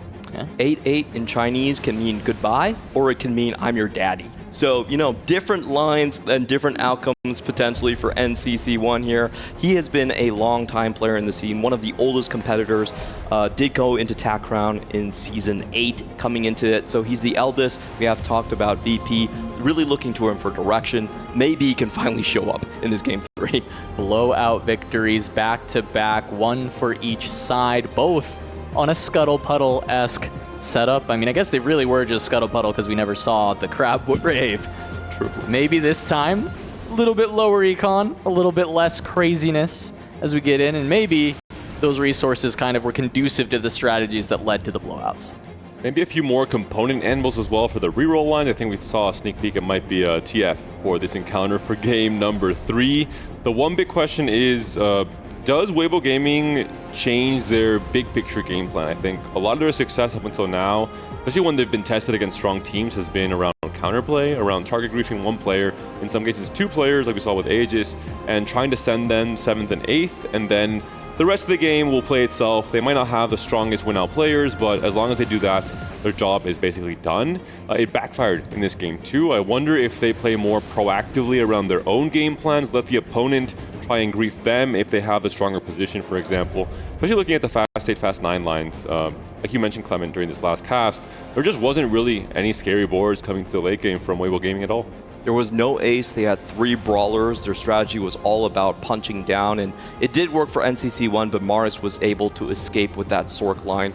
I think what we're learning from this series is that you cannot really trust your win-out player to be someone that's been lose streaking the entire time. You have to shift your game plan around that, but at the same time, you need some meta lines to keep you alive in the late game. Well, Panda, you asked for some more components, and we got Twisted Fate Encounter, a couple of anvils for everyone to be able to basically lock into whatever line you want and find those best in-slot items.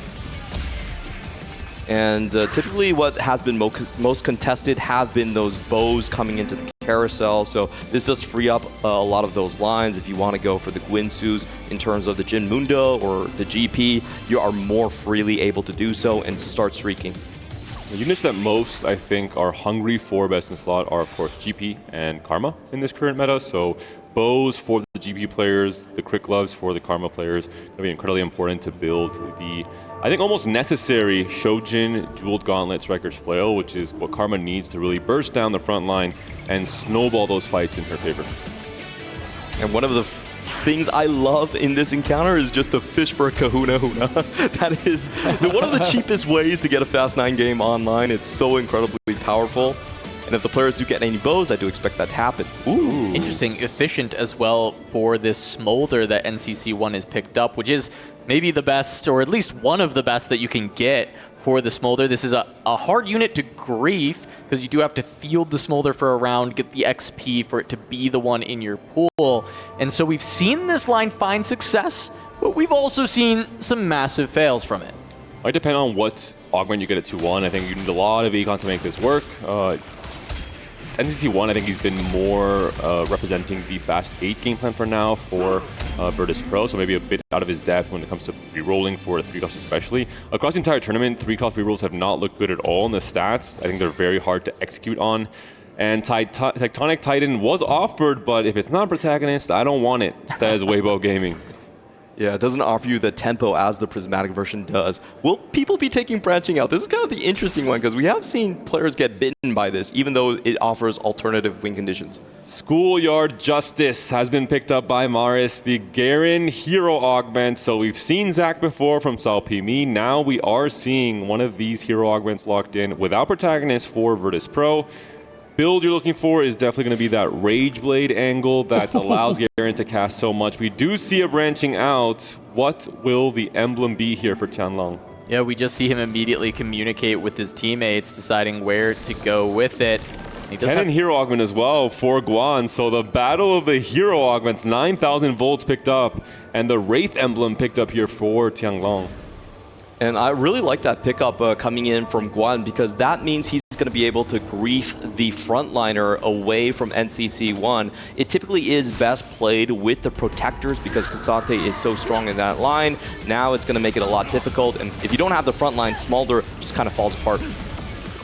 The Wraith emblem being picked up as well. This is another comp that can kind of cap pretty high as the 6 Wraith. Whether you're using it with a Cassante or with if you go all the way to the Varus if you're able to find enough early tempo. I'm not sure it will be a Smolder line 100% for sure for NCC1. It was just an open angle, but I think depending on the augment, we'll see what he commits to. Yeah, and interesting for the Tianlong board that he could have had an open Guinsu and just slammed all of his items, so he's not going to go for the Kale line. Very interested to see where he ends up. Most likely still in the all-out position coming in for that Wraith.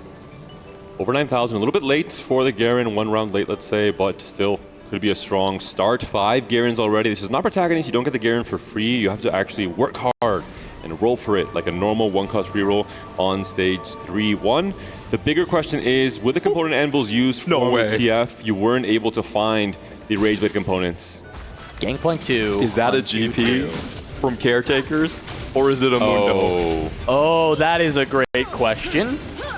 If we get a GP, then that kind of sets a lot up for the game. It's also a perfect 2-item setup already for the Kennen from Guan, so the better spot from the hero augment for the player from Weibo Gaming. Incredibly strong openings for all these players right here. I've just got word that's a Gangplank. That's Protagonist energy from Sao Pimi. He's done it time and time again in this final day of the Esports World Cup TFT 2025. And wow, what a hit from Caretaker's ally. It's always Sao Pimi. The protagonist Zax, the Golden Quest, and now Caretaker's Gangplank. He is the protagonist himself. He's got that energy coming in. He was so good in those interviews as well. Just steely determination. Everything was a statement when people asked him about things. 100% absolutely going to take it back for CN again.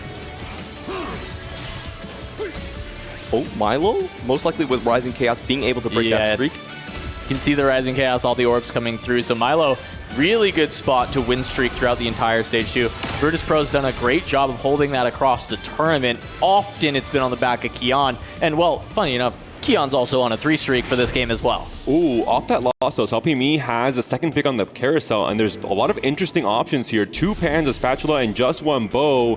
The bow has to be denied from the Gangplank player. Maris does his job, but now there's 2 pans open as well as a spatula. And Salpimi will be taking one of the pans. Tianlong takes the spatula. So for Weibo Gaming in its entirety, and LBT takes the pan. They get all of them. Full prio on all of these incredibly sought-after components. This could maybe warp the entire game plan for Weibo Gaming. Tianlong already having a +1 with the Wraith, so I mean this could be +2 Wraith theoretically, but also just an additional trait that you're being able to put onto your board.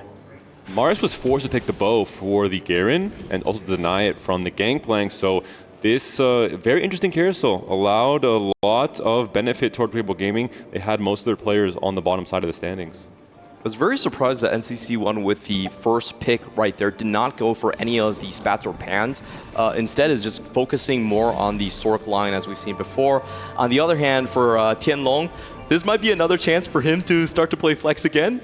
I wonder if he can play that Wraith sniper line. It's incredibly powerful and one of the only lines that can use up to that 6 Wraith. Do we see a Crystal Gambit game from any of the Weibo gaming players? They can try and go for a Crystal Gambit emblem. It's early into the game still. That can be a win condition in and of itself. And you're finding the spatula component essentially for free from a carousel, so the value is definitely there. They are the ones with that option as we're going to go into the last fight of Stage 2. Keon and Milo still on the full win streaks, and we have 3 full loss streakers with Maris, NCC1, and Tianlong. And so many times we've seen NCC1 in this position.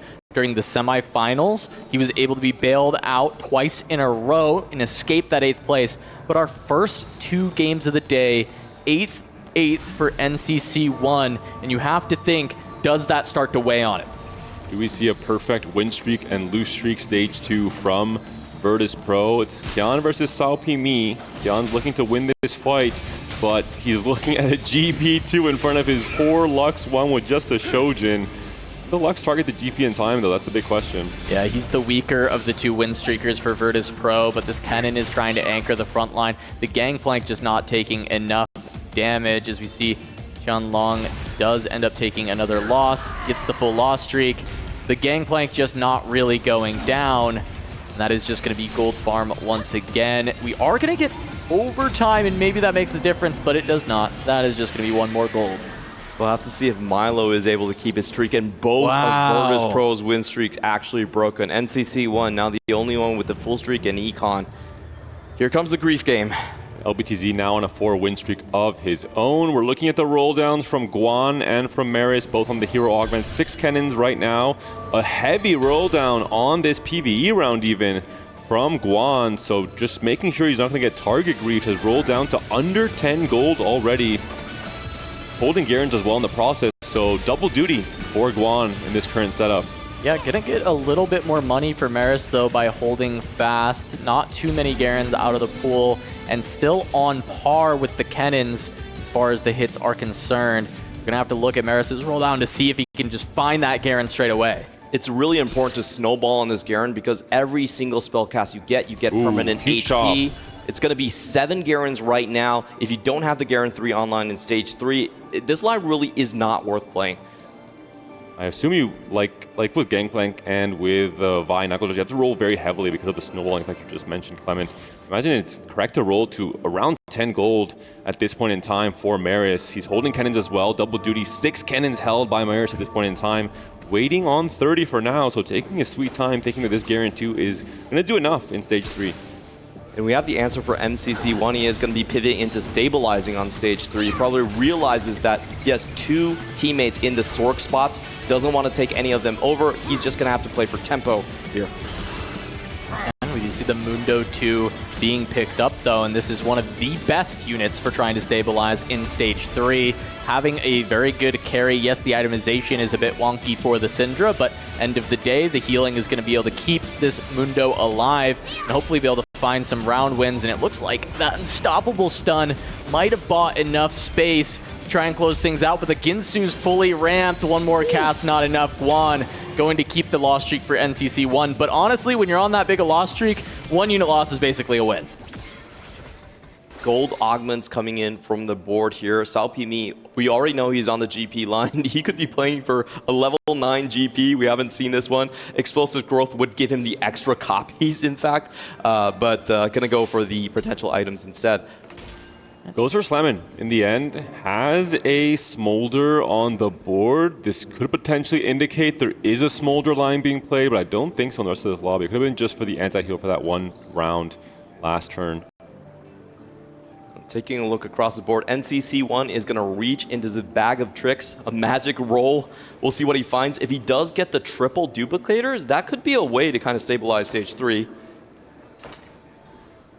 More slams from Salpimi, just going to be the Striker's Flail. Not having those best-in-slot items for Gangplank might be the saving grace for Virtus.pro in this game, because the Gangplank is just going to be used for tempo. Yes, it'll 3-star, but it will be a while before Salpimi can start to replace some items and find exactly what he needs.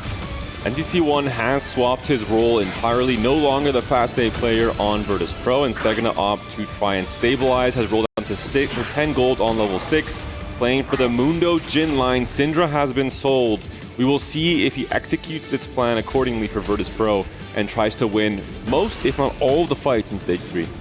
His job is just to outplace Tianlong. Tianlong also most likely going on a very similar Jin sniper line as well. He does get the extra HP out of the magic roll, but not finding the Jin 2 is going to hurt. As I say that, gets it immediately. 5 copies of Mundo as well, so trying to start to look towards that as Maris does get the Garen 3 online, still holding 6 copies of Kennen. We'll have to keep updated on whether Guan can find that because he's been able to hold on to this win streak with the Kennen. We were talking about the bows from the carousel. He's able to find the Guinsus here. Now, it's important to remember Schoolyard Justin takes your Garen into a fighter. So he actually scales his mana based off of auto attacks. That's why this is one of the best items for this augment. And of course, with Battle Academia, the more that Garen casts, the more max HP he is stacking for the rest of the game. And that HP will not be going away, so he becomes just this almost unkillable tank that also kills your entire board. And Big Ravag allows to start looking at the Yuumi items as well. You hit the Garen, now it's all about pushing to level 8, finding your Yuumi, becoming that Prodigy player as well, having that 2-pronged attack with an AP backline carry, and Garen doing it all in the front line. Needing the secondary carry to actually deal with the tanks so your Garen can break through and just clear everything else out. Because he can get stuck on tanks. That is like the one issue you have with a lot of these melee carries is when they get trapped. Karma, when 3 players are angling for Sorks, that is going to be the biggest prize out of the pool here. Who can rush towards that one? Or are we going to see some defense from these players? Looks like NCC1 wants to go for it, but Tianlong with the deny. Yeah, NCC1 looking kind of dizzy there, not taking anything for quite a while, even though there were some Weibo players that were able to come select. So maybe was supposed to even get that Karma, but Tianlong grabbed it. We did see NCC1 standing next to it for a while before letting Tianlong come and take it. We're still seeing a Pan and a Spatula open for LBTZ and Tianlong. No Crystal Gambit game plan, so it will not be the option. GP3 has already been found by Sao Pimi, thanks to Caretaker's ally. Slam-in pickup, knowing he doesn't have to roll much on level 6, is now already level 7, can try and find the Rise to fit in the Formentor, and this is starting to become a very scary game plan from Sao Pimi. The thing is, there is no GP game plan on the other side. This is the second game in a row that we have not seen a GP be contested. Will it yield different results? I don't think so. This time I don't think they have a choice. You get the Caretaker's ally, it's very hard to contest into that, and so now it's going to be into the Garen. It's a big test. Garen, Hero Augment versus GP, kind of Hero Augment as well with Caretaker's ally. It's Garen all by himself. The GP can't access. Can't get there, so there's no stretchy arms, and well, this is actually going really in favor of the Garen, but I think still the GP will win. It's going to be a much smaller loss than it could have been otherwise. You got to farm a ton of casts because of that, so that works out. You'll farm the gold. I'll farm the HP. I think both players semi-happy with that one. Where is this going? Double IE setup, I guess, yeah, it's going to be Cassante. We don't see the all-out right away for Milo, so trying to take a page out of Guan's book, not quite able to find it. We do see a retailer on stage 3, not waiting until stage 4, and we are not seeing all-out. Yet again, it has been a miss, so really unfortunate here for Milo. Another reroll miss again. More.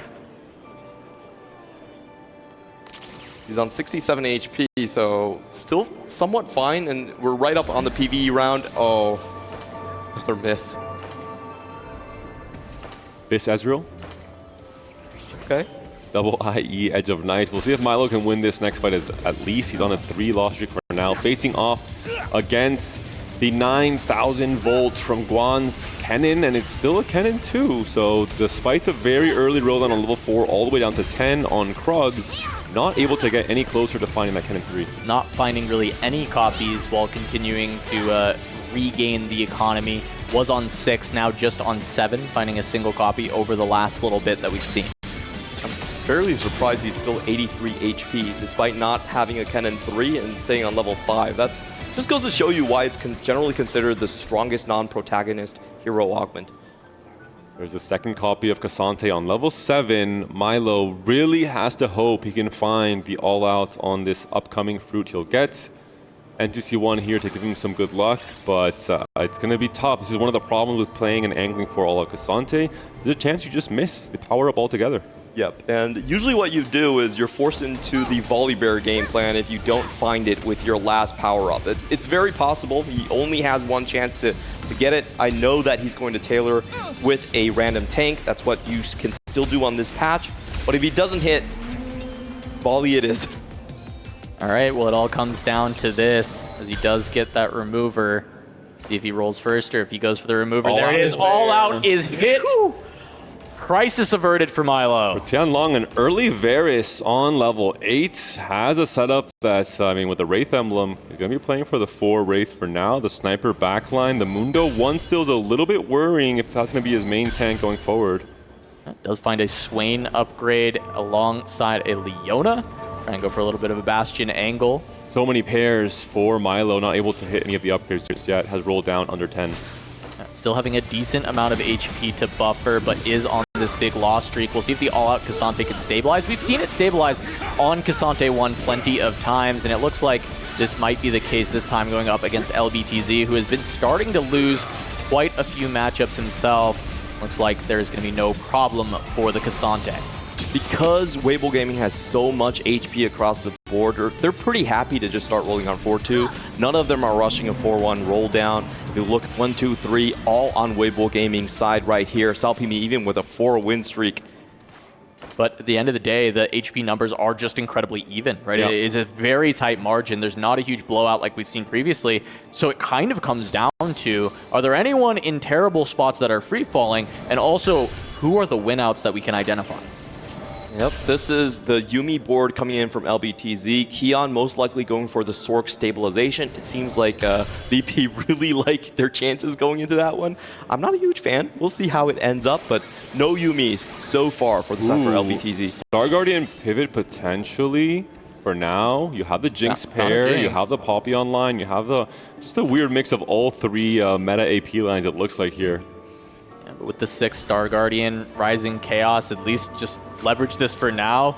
You were loss streaking, but we've recognized the HP values, and at this point, if you can just start winning fights against VP, you might be able to put your team in the best position to win. Salpimi removes items for his fast 8 players to start hitting. This might not be enough, though. I still think that GP3 has a good chance of taking over this board. Let's see if Rising Chaos can get enough casts to power through. Interestingly, Salpimi does end up putting all those items onto a Kabuko that was on board for Slammin'. However, that's a Kabuko, so if he was wanting to re-roll those Kabukos, he's going to have to sell that off. That's such a good catch. Not able to sack for his teammates because he had Slammin'. Juan still no Cannon 3 it looks like. And he's down to 20 gold on level 6. We're in stage 4 already. This is a 1-cost reroll, so maybe not quite the spot you'd like to be in.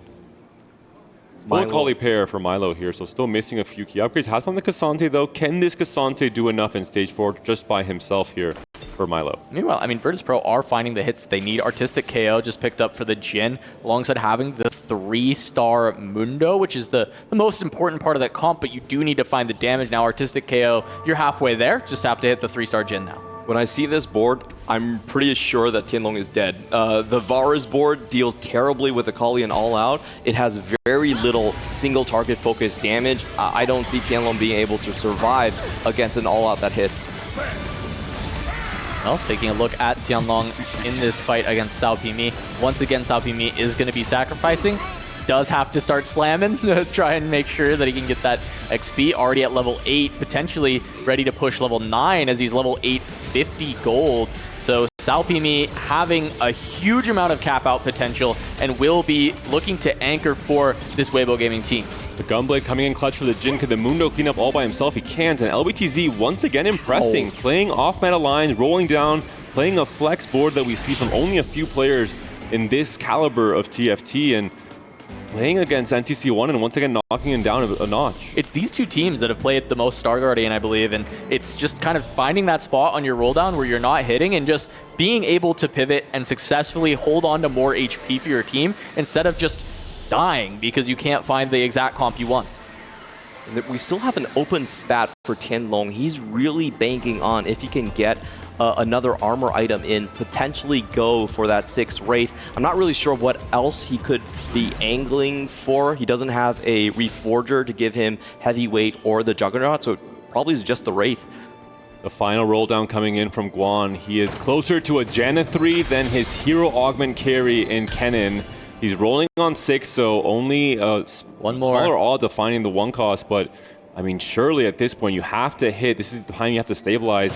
Hits it on exactly 0 gold. Is this enough to turn this loose streak around? That is massive for Weibo, because as you said, Tianlong's spot is starting to look rough. Looks like that might be the 8th place. And going 7-8 in this lobby, yes, you might have the winner with Salpimi, but I don't think that LBTZ can be counted on to go top 2. He's holding on to HP, but not a good enough spot to cap out. He also does have maxed Arcana, so this Kennen has been stacking for a very long time, pretty much the entire game coming in here. You can only get this in stage 2, so all of a sudden, Weibo Gaming, they have a potentially 7th player now turning into a brawler for them. Yeah, the +1 Supreme Cell to go alongside this with the Kennen to be able to be even stronger. He is going to take down Tianlong, but that was at least a somewhat promising fight for Tianlong, because all those upgrades get hit by Guan, and you're still able to kill off a lot of units. Especially as Clement mentioned, there could be a big power spike waiting on this next PvE round if Tianlong finds that Chain Vest for another Wraith Emblem. For Guan, we're seeing here, he is still fairly healthy. He is going to be stuck on 6 for a while still, especially if he doesn't sell these Jins. His late game plan, it's going to rely heavily on this Kennen being an absolute beast all by himself with his hero augment equipped. Yeah, over the course, you mentioned the max Arcana, 47 AP stacked up throughout this game, so very, very good for this Kennen. And again, I think it's the question about the winouts for Weibo Gaming. I don't think Tianlong has a great chance at stabilizing. Salpimi, for some reason, is losing a lot of his stage 4 despite having that GP3. I think potentially it's just an item problem. So it's down to LPDZ to hit the sort line. He is on Star Guardians, but that is not a win-out line. They don't have the room for it. Some amount of those losses from Salpimi have been sacrifices. We've seen a lot of removers used already from him, so I would expect him to start rubber banding and be able to turn things around, as Milo, able to get there, has found the upgraded Akali. That comp is fully online, and we have seen All-Out Cassante win out in the past, especially when it is contesting Gangplank specifically, which is the win-out player from Weibo Gaming. A single tear rolls down Guan's cheek as he sees his own Cassante taking him down a notch in this fight in Stage 4. And now Guan could be 2 lives if he takes some really big hits in Stage 5. Tianlong on 1 life as well. NCC1 trying to dodge that 8th place yet again for Virtus.pro.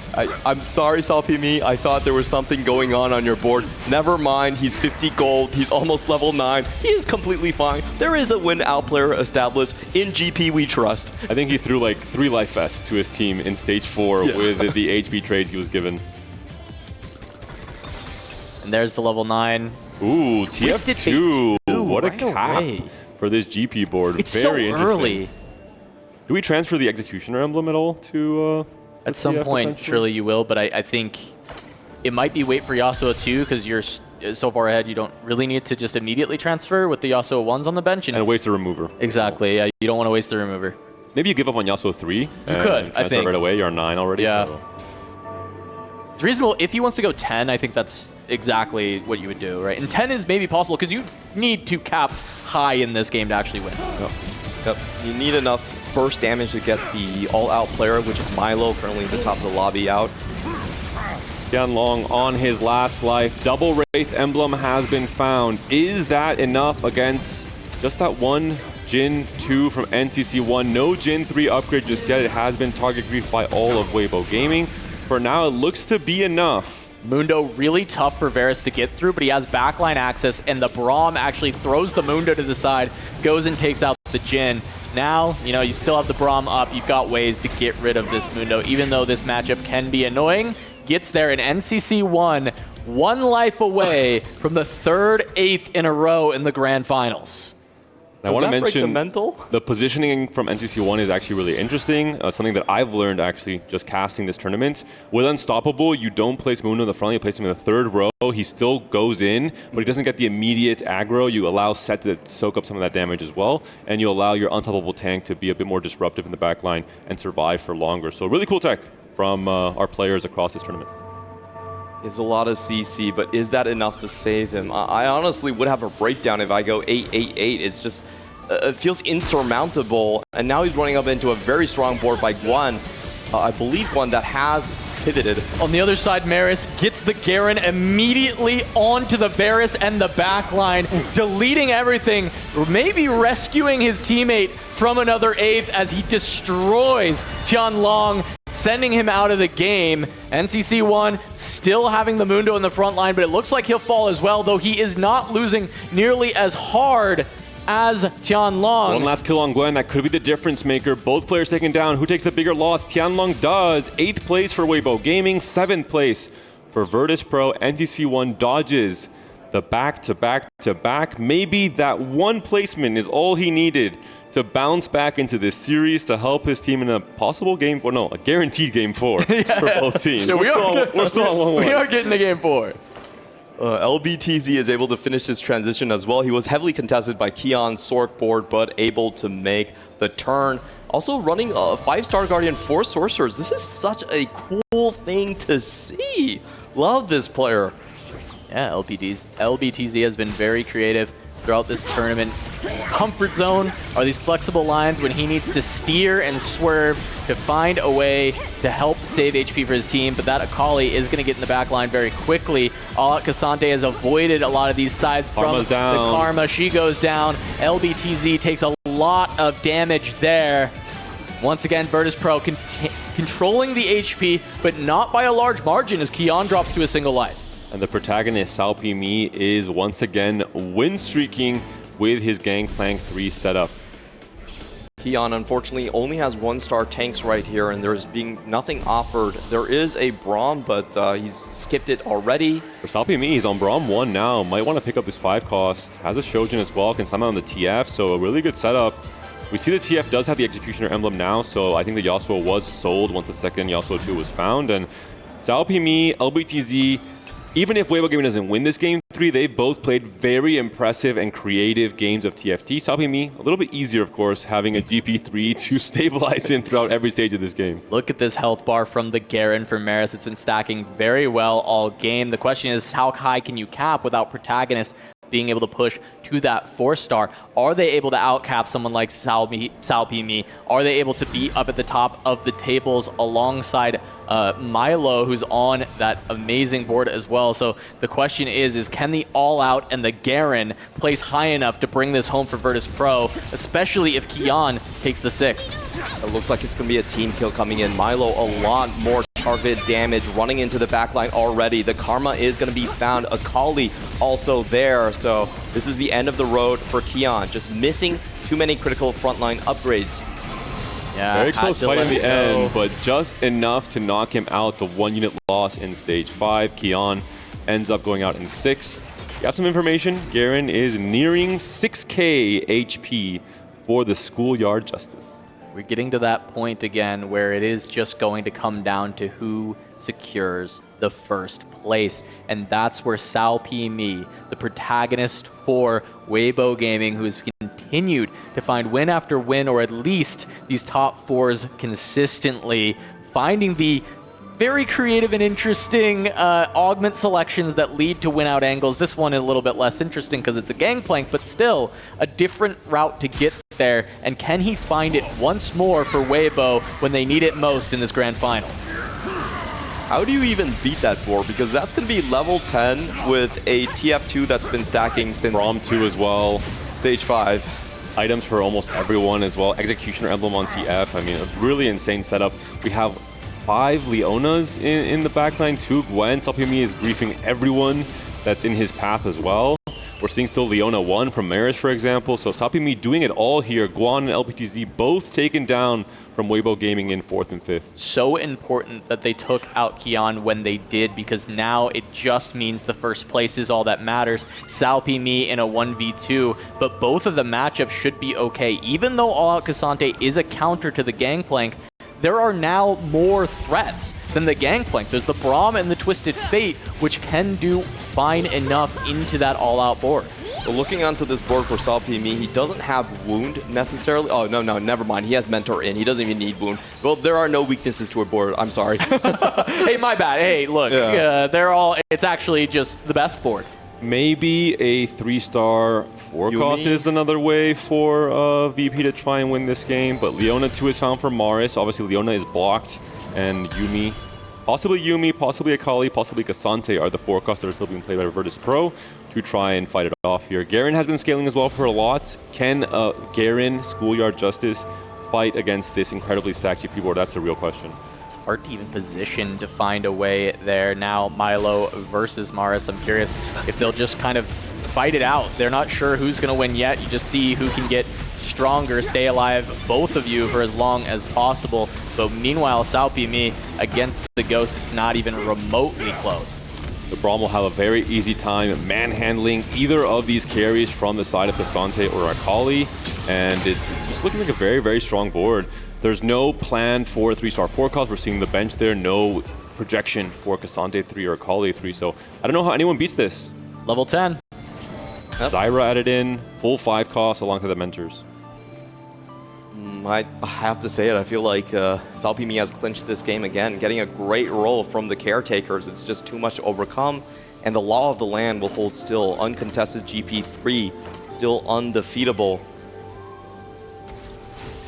Is there any way that Garen can somehow outposition, get onto the GP early before he scales, somehow 1v1 the TF and the Braum? Yeah, the question is even if you get the Gangplank, does it win you the fight? Because the Twisted Fate does so much damage still in the backline. Even itemization going towards Ryze at this point, getting so many carry options. The Gangplank wraps, ends up finding the secondary carry of the Caitlyn. Braum just throwing everything around.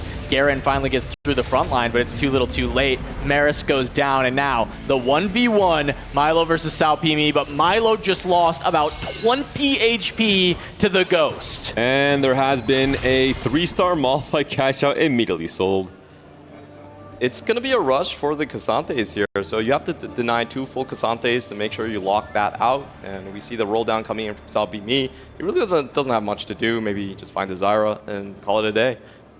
Could have teched in the Malphite to get some XP on the rolls, but he's already level 10. Unlucky. All 4 costs that Milo has are being held. There's the Ryze on the board, 1 Cassante, 1 Jarvan, 2 Akalis. So even that's being locked out. So Milo may be looking to go 10, but 10 I don't think actually does anything at all for this board.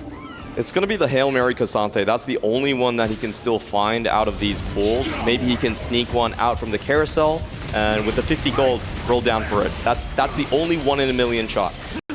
Yeah, we're seeing the fight is just not even close. The Kabuko bouncing up the Cassante and the Ryze. The Cassante has been stuck on that right bottom corner the entire fight. It is a massive loss. Salpimi even has a Poro fan, so the fight RNG would have to go his way a million times for the fight to go in favor of Milo. It's just too much to handle from Salpimi. He has played, I'm not going to say a perfect game of TFT, but at the end here, he's not allowed any counterplay whatsoever from Milo to sneak back into this game. GP massively ahead, is able to lend his HP throughout Stage 4, Stage 5. Now just finds himself in the final 1v1. The roll down already It's not over. a roll down, it's level 10. Milo just pushing 10. I don't think this is going to get you there. I just don't know that it does really much of anything to make up in that fight. I agree. You kind of had to go for the Hail Mary. Now, are you going to hit Cassante 3 with just a 50 gold roll down on 9? Probably not, but it would have been a chance to actually win guaranteed. We spoke too soon. The Kennen 2 power spike. Surely that will swing things in favor of Milo. 4 HP and maybe the biggest dream of all in TFT. Salpimi on a victory march once again. The hero of Weibo Gaming all day long, trying to close out another win. Cassante trying to get onto the Gangplank, but the Edge of Night will just let the Braum finish the job, and Salpimi and Weibo Gaming are going to go up 2-1 in the grand finals. One more game, all that is necessary for CN to continue their dominance, for Guan, for Salpimi to finally earn the recognition that they deserve from the Chinese region. And let's be honest, a very fortunate augment pickup onto 1 as well. Yeah, incredibly quick. You know, just getting the GP and also the 9,000 in. I think the game plans were settled. When you have a runaway GP, it always seems like an easy going. Yeah, and it's big for them to pick up yet another win as we see our final fight once more, Panda. Nothing that the Casante can do against all of this CC.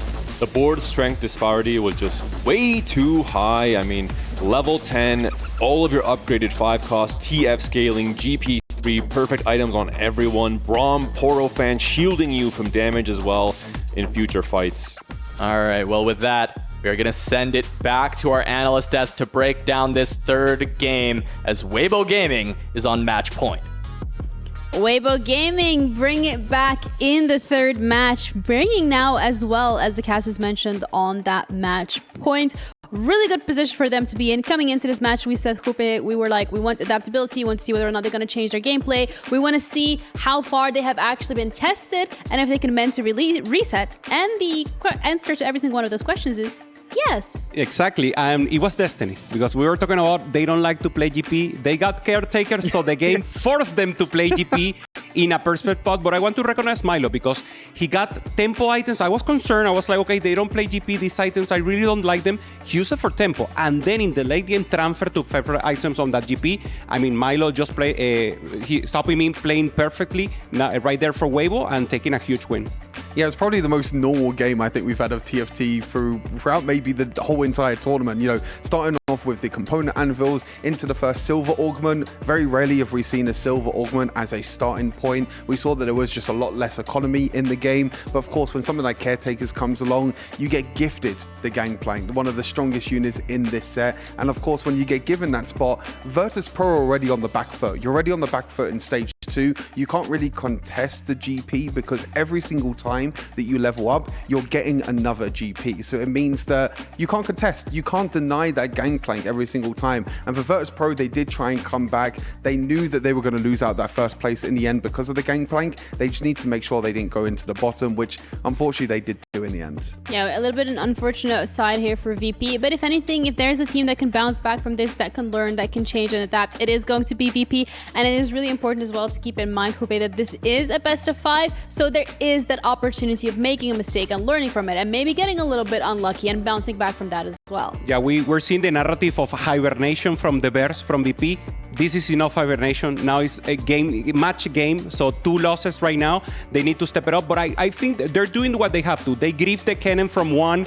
One didn't have a cannon to 4-6 because a perfect play, and in the end it came down to who has the winner spot. Milo played also very well. Casante should be the priority to counter that composition, but in the end, it was just too much. Level 10, getting the Twisted Fate with the Executioner, so just popping off once again here for Salpimin. And that was a big thing as well. I think that's a big decision that Salpimi made in the end, is that he didn't try and roll for like the Kabuko 3, the Yasuo 3 that we've seen. He's actually used his gold to level up instead, and as you mentioned, have multiple carries in his composition because he had that Twisted Fate in the end.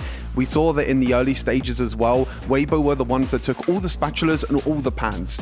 It was actually, I'm trying to remember who it was, Tianlong, who went 8th at the end, of course had the double Wraith. Branching out didn't really work for him in the end, but them denying all them spatulas and pans means that Virtus.pro didn't have a chance to try and outcap this board. Yeah, exactly. You know that Tianlong is playing Riyadh, so you have to go for the counter of both that comp and GP. What is that? Casante. That's why Milo played Crystal Gambit, trying to go full lose streak on the end, and then capping out in the end just wasn't enough. We're seeing a little more of the game. This Kennen still in stage 4-3 and couldn't find it. And Tian, for me, was the one who was supposed to be the win-out player here for Virtus.pro. He didn't manage to find the win. He didn't manage to find the win too. Normally, the Sorc player is the one you want to achieve that level 9, even level 10, and include more into the composition. And of course, the hero players were not enough. There's no protagonist here, and it's just not feeling enough just to get maybe to the middle size. Yeah, I think it was so hilarious that both the hero augments in the end were just denying each other. We saw a Kennen 2 on the bench for Maris. We saw a Garen 2 and sometimes even multiple Garen 2s on the bench for Guan as well.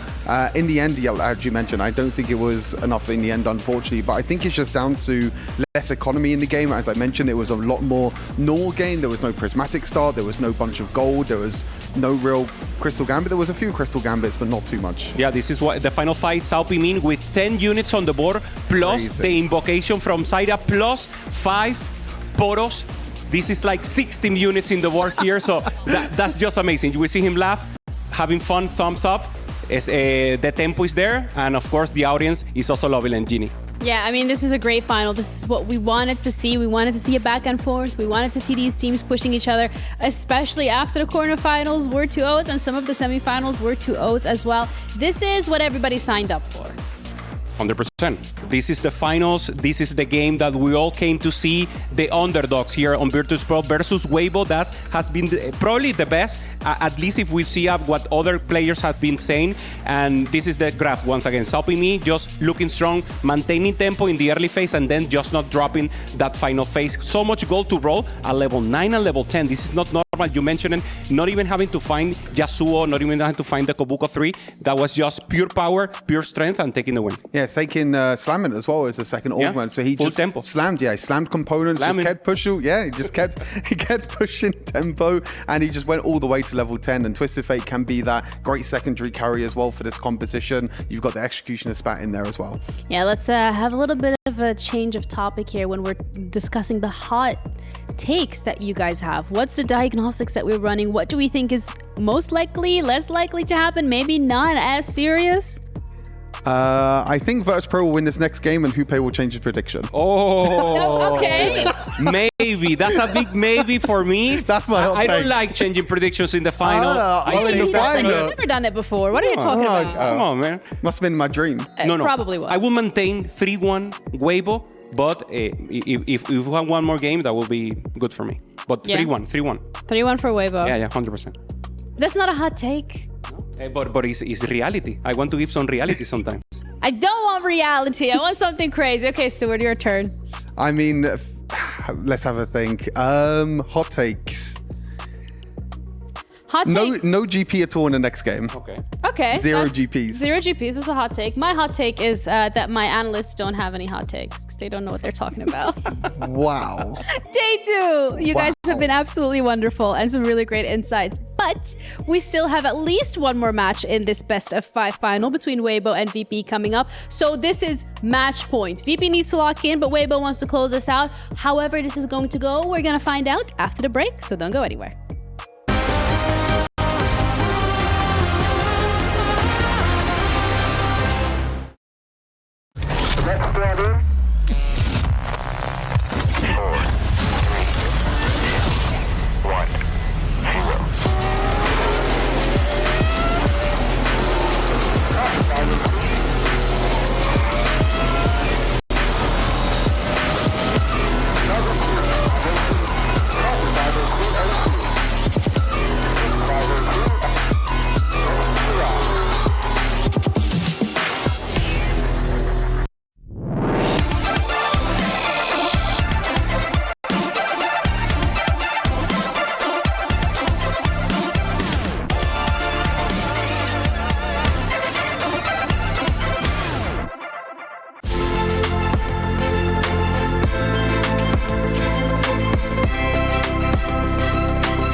What's up, guys? It's Pucky out here in the crowd, and I found myself a counterfeit. We've had a great final so far. VP punching back. Do you think they can come and pull off another upset? I really hope so. I was so afraid during that second game. I was like, please don't be a 3-0. These teams deserve much better than that. Yeah, it would be a little bit one-sided if we saw it play out that way. Fortunately, they've shown some life. But let's talk set 15 and what you've seen this weekend at EWC. Any big surprises coming in?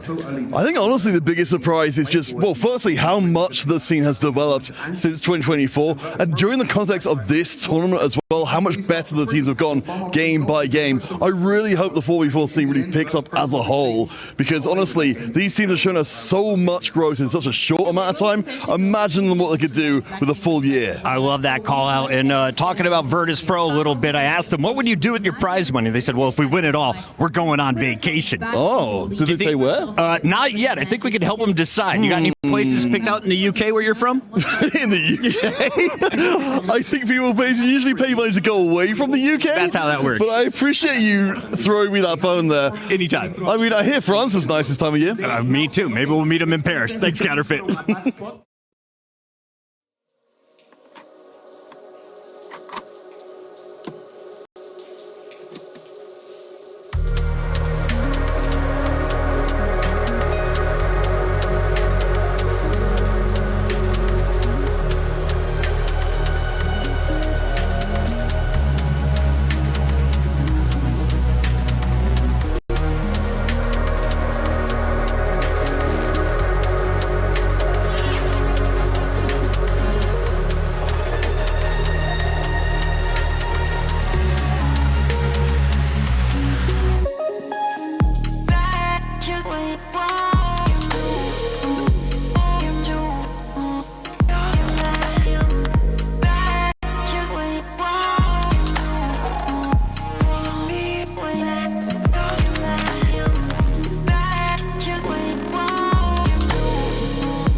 Weibo Gaming are one win away from being declared the winners of TFT at EWC here on the SMB Esports Arena stage. I'm Casanova, joined by Panda and Clement, as we are getting ready to jump into game number 4 of our best of 5 in this grand finals. VP still in great spirits right here. They're laughing with each other, they're communicating, and even though that final game, the final fight wasn't that close, they are moving closer to Weibo Gaming in the series. You know, NCC1 going into 7th place and taking the last game into sudden death instead of a blowout. There are some small improvements. We'll see if there's going to be a warping augment, especially. I think the Caretaker's ally from Salpimi obviously really dictated the pace of that game, dictated kind of a free win-out spot for Weibo Gaming. We talked about Weibo having trouble in the past finding that win-out spot.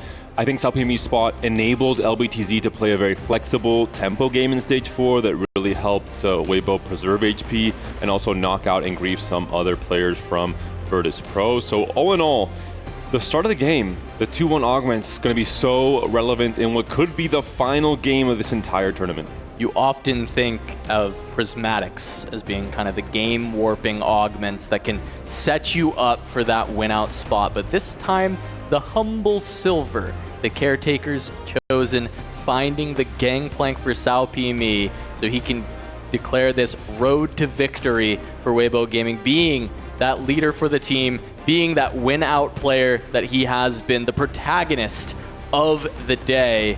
And one more time needed for Weibo to be able to pick that up. Will it be Salpimi again?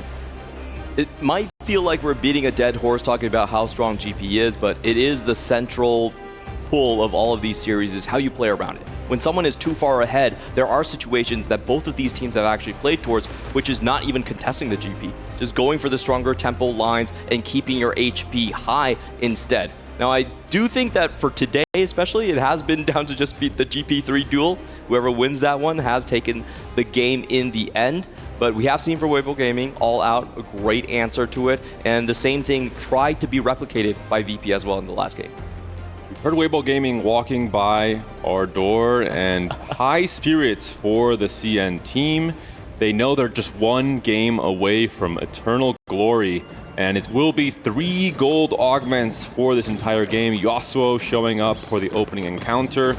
And we've seen this already many times throughout this tournament. A lot of very warping gold augments are the skill disparity or the power disparity, especially with things like solo leveling, treasure hunt for the reroll players in particular.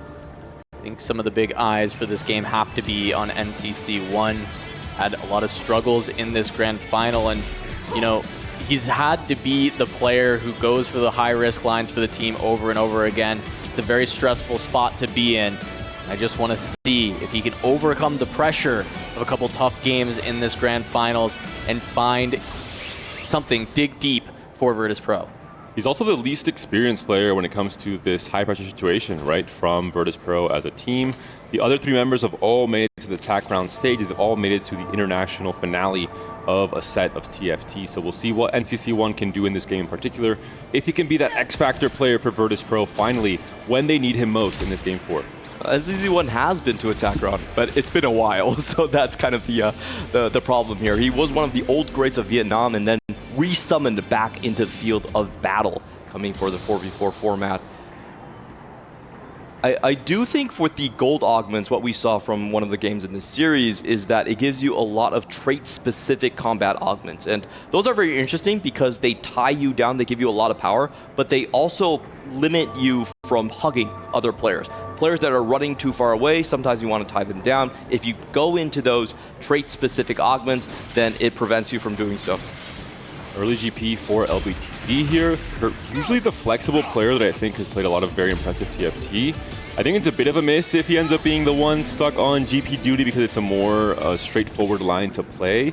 But we'll see what augments are offered here on 2-1 for all our players. Stars are born already. Gold Destiny as well.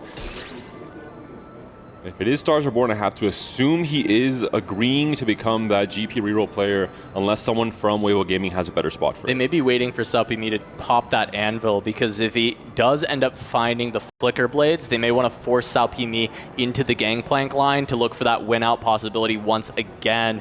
So maybe waiting on that and see what LBTZ locks in, and that might tell us a little bit about what was in Salpimi's anvil.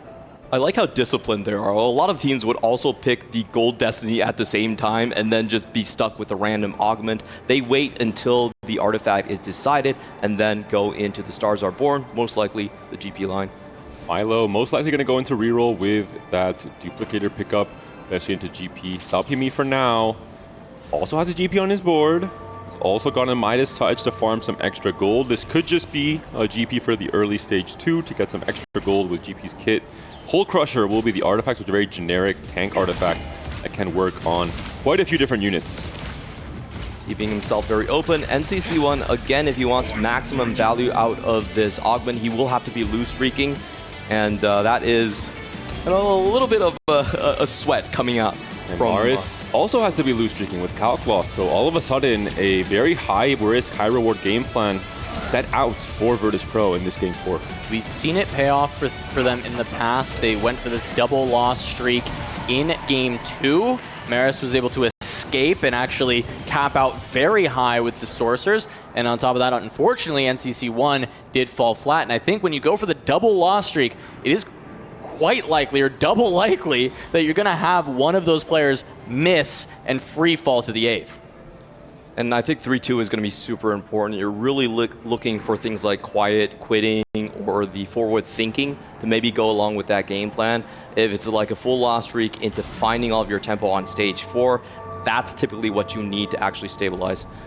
Yeah, meanwhile, Milo does pick up the heroic grab bag, has the gangplank already, so going to be going towards that line to contest, and with the duplicators might be able to get there first, but realistically kind of catches you up against the Stars Are Born, and it's a very similar amount. 3 copies for Stars Are Born, 2 copies for the duplicators. Being able to break the tempo early for LBTZ though would be huge, but doesn't look like it. The Kale 2 and the Zac 2, one of the best early Wraith pairings is going to get the job done. There is a little bit more value in the duplicators, but the Stars Are Born does provide you with more early tempo. And LBTZ did pick up the Zac from this Treasureborn, so for sure not going to be playing into kill reroll. It's an option as well, although unlikely one. Gwine going to be on the generic combat route. This is kind of the line that has been the least successful so far, just going into the Jin Mundo line. And I really want to see one of these teams pull out what Aegis has done in the previous games, or maybe what Citadel has done, which is they play the strong Mundo 2, but then they veer off into the level 8 boards, getting the TF early or the Ash early. Gwine is, of course, the AD Flex all-star player for Weibo Gaming across the entirety of this tournament. Yes, he can play AD reroll lines, but he can also play, of course, Ala Kasante, that we saw from the first 2 games in this series from him. A very strong augment for the Juggernauts early on. They get extra power if they're above 50 HP there. So just keeping that in, and it looks like he will be the win streaker for the team. On the other hand, taking a look at the rest of these boards, Tianlong going to be in the fast 8 position there. So we have our GP, we have our fast 8, we have our Jin Mundo most likely. Just one more question, what Salpi Mi is going to be playing into. He was the Hull Crusher for now. And most players need bows on this carousel. Kian is not one of those players. He has picked up a bow from Replication, so 3 bows already for what I assume will be an AP line that Kian will go for in this game. Taking a look across the board, NCC1 already announcing that he's not going to be into the GP contest, already has the Jewel Gauntlet slammed, so most likely AP fast 8 line coming in once again for the same player. And I think Milo is pivoting off of the GP line into the Jin Mundo, and it will be Marius with the Calcloss playing for GP. I think this makes a lot of sense. You navigate around the idea of having 2 10 lose streak players for Virtus.pro, with NCC1 already indicating with Patient Study he's playing for that fast 8 AP line. So good adjustment from BP in the stage 2 and in their big picture game plans as well. The big worry comes in for Maris is if too many GP copies are out of the pool by the time he starts to go for it, that Stars Are Born already taking some. We see when you're late to the punch on the Gangplank, if you don't hit on that first roll down to get the 2-star and stabilize when you play it from the lost streak, you will completely fall flat and be out of the game. And this is such a big risk going into this game with Weibo being on match point, but I like to see it out of Virtus.pro. Leave it all on the table, take the big swing, and try and bring yourself back. Yeah, starting from 0 copies, full loss streaks, it is a very difficult task to then climb back. But for now, they are just going to be aiming for full win streaks. Kian getting triple bows from Replication here. He's still relatively open on which line he'll end up on. Well, looking to make 10 here at the very least, I have to assume.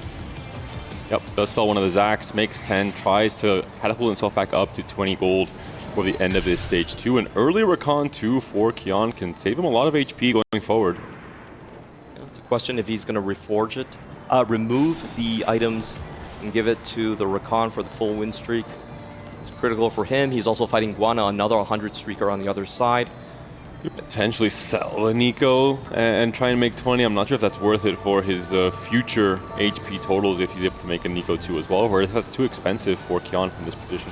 Yeah, tough to drop the pair, but being on 4 Protector might just be enough. Going up against NCC1, that should be plenty, seeing as how that's not one of the other win streakers in the lobby. Not the strongest board, anchoring around that Lucian, but Guan on the other side is going to run into Milo, who is on that full loss, so will be easy enough for Guan to hold on to the 5 streak into neutrals. So we're getting probably the most standard game plans of this entire tournament. A lot of mirror composition, GP, Jin Mundo, and the Sorks all coming out from both sides. And as we've seen across this game plan a lot of times, it is just down to, number one, who can force tempo out of the Sork lines. If they fall too low and they have to roll early, that's usually a big out. And of course, the GP battle at the top. From Marius here, full Econ 5 loss streak. It was a Kale with Midas Touch to try and get just a little bit extra gold, kind of a pseudo GP backliner in that sense now, but the big roll down will come, I assume, on 3-2. Maybe he feels he needs to get under the contesting GP player and roll on 3-1. Yeah, I mean, it's going to be a big story of this game because you look at how much health was sacrificed by Virtus.pro, both Milo and Maris, going on the full 5 loss, nearly open fort. Maris, in fact, actually open forting down to 68. And yes, Kian held on to a full win streak, but after that, Weibo are the ones who have held on to a lot more health. And usually, the differential after stage 2 is very small, but it's big here. 3 levels to 6, which means that he will be rolling on 3-2. Just going to hold on to the Kaiser for now. Probably try and make that extra loss worth of gold for Kauklos and for the extra rolls as well, and the 6 loss free gold. Yeah, this is playing it a little bit greedy, but I think he's forced into it just to preserve his best win-out potential. If we think about the opposing situation, it's Stars Are Born, and there's already a natural GP from the earlier stages, so that's 4 GPs gone already. It's actually a pretty big hill to climb back from. LBTZ, the mirror match here, only sitting on that 1 Gangplank for now, so hasn't found a Gangplank off of Stars Reborn just yet. Will be a big roll down from both of these players as soon as this fight ends. This is hopefully going to be a loss actually for Mars. It would be in his favor actually, so prefers to lose this fight to LBTZ. This is the point where team play doesn't matter. How good are you, Maris? How fast can you roll down, find these gangplanks, and beat the enemy team? Because this is going to be incredibly close. Big matchup here between Kian and Guan, both of the win streaking players, one from each team. Kian has been the hero in terms of stage 3 win streaks, the Gnar Luchador procs, but it should be a good enough win for the Janna here. It is. So small win in favor of Kian here, the 6 win streak. And here comes the GP roll downs. Who can pick their augments fast enough and go straight into this one? Ideally, Mars wants to find GP2 before LBTZ can even hit 1 GP because the Stars Are Born is not used yet. Rise Early picked up Rise on 6. pair, insane on 6, but no GPs yet is the bigger problem here. Yeah, still hitting 0, finds Kabuko, just trying to push through, not actually finding anything. The roll down on the other side from LBTZ, not finding a gangplank just yet either, but still a lot more gold to roll. Finds a rise of his own, still pushing. There's the gangplank. 2-star comes online, and there's still nothing from the side of Mars. He's pushed so deep, but is going to be able to find the Cassante and the Akali, so could pivot out, but that will leave the door wide open for LBTZ to be an uncontested gangplank once again. And Clement, that has not worked out for anyone on this Championship Friday. And Mars has already slammed a Gwinsus. He doesn't have anywhere to go with that item currently in the all-out composition. So this is a very suboptimal roll down. I was surprised Salpimi took so long to pick his artifact, went into the roll, and still hit it regardless. Tragedy strikes already on this roll down for Maris. 20 gold still to maybe have a re-roll down now on this next round, but all in all, a big problem. Salpimi with a very early Yuumi pickup here as well. Immediately after, Mars runs into Kian, breaks both the loss and the win streak for Virtus.pro. Definitely not what they're wanting at this point, especially after losing so much gold, trying to find Gangplank and seeing none. Salpimi very happy to just play around this Yuumi board. This is what I think Weibo Gaming has been doing so much better than the side of Virtus.pro, is just finding ways to stabilize on stage 3, playing around the random 4 costs. GP pair has been found now for Maris, but is it too little, too late? You misstretch the arms as well. You go for the double strike here on the GP. Re-rolling on this stage, actually, not waiting until stage 4, and misses again, unfortunately, on this GP. Yeah, with 58 HP, I feel like he has to do so. And you know, this is the problem when you are kind of the only designated GP player. You have to slam the items, and if you don't hit, you're stuck in a very tough situation. Ooh, and Kian has found an early Cassante. Maybe this is why there wasn't even consideration for there to be a pivot from the GP player. And this could be that early Cassante that we saw from Guan in Game 2 that really took over Stage 3. I mean, good items, did hit the all-out. Not going to win against Maris. Maris going to be able to start farming a little bit of gold to come back with this Gangplank. Rolling so deep, only finding the pair. Needs to just get this upgrade. Maybe a Gangplank will show up on the carousel, bail him out, but not going to happen this time. No premium 4 costs. Tianlong is cooking a little bit. We're seeing Portable Forge, Prowler's Claw on a Darius 1 right now. Could this be the mythical Prowler's Claw Cassante all out that I have heard rumors about? It sounds absolutely disgusting. I'm all down for it. He's in the fast 8 route. What I think is really interesting is Milo actually ditched the Jin Mundo and said, you know what, I'm going to go straight for the Casante. We've seen the tournament stats. Jin Mundo not doing so hot right now. And with that, he could also contest Kindle and maybe slow him down a little bit. Mara's going to continue the rolls, but not finding the gangplank full of these Kabukos, but 5 copies of Kabuko and only 2 gangplanks. Probably have to sell a copy of Rise here. I think making Rise 2 is nowhere near priority in this game. Looking at the current spot, looking at the GP 1 still on your board. And this is one of those situations where if I'm Weibo Gaming, I'm willing to just play unconventional to just run you out the gym. I know you're low rolling across the board. Milo, Mars, and NCC1 all at the bottom right here. So there's just so many different ways that Weibo Gaming can choose to close out this game.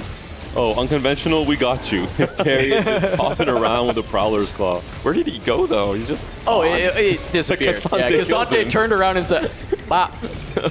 When a unit disappears from your board when you're facing Casante, most of the times it means that Casante killed it in one hit. I think Tianlo might have been playing a little bit too flex today, if I'm being completely honest.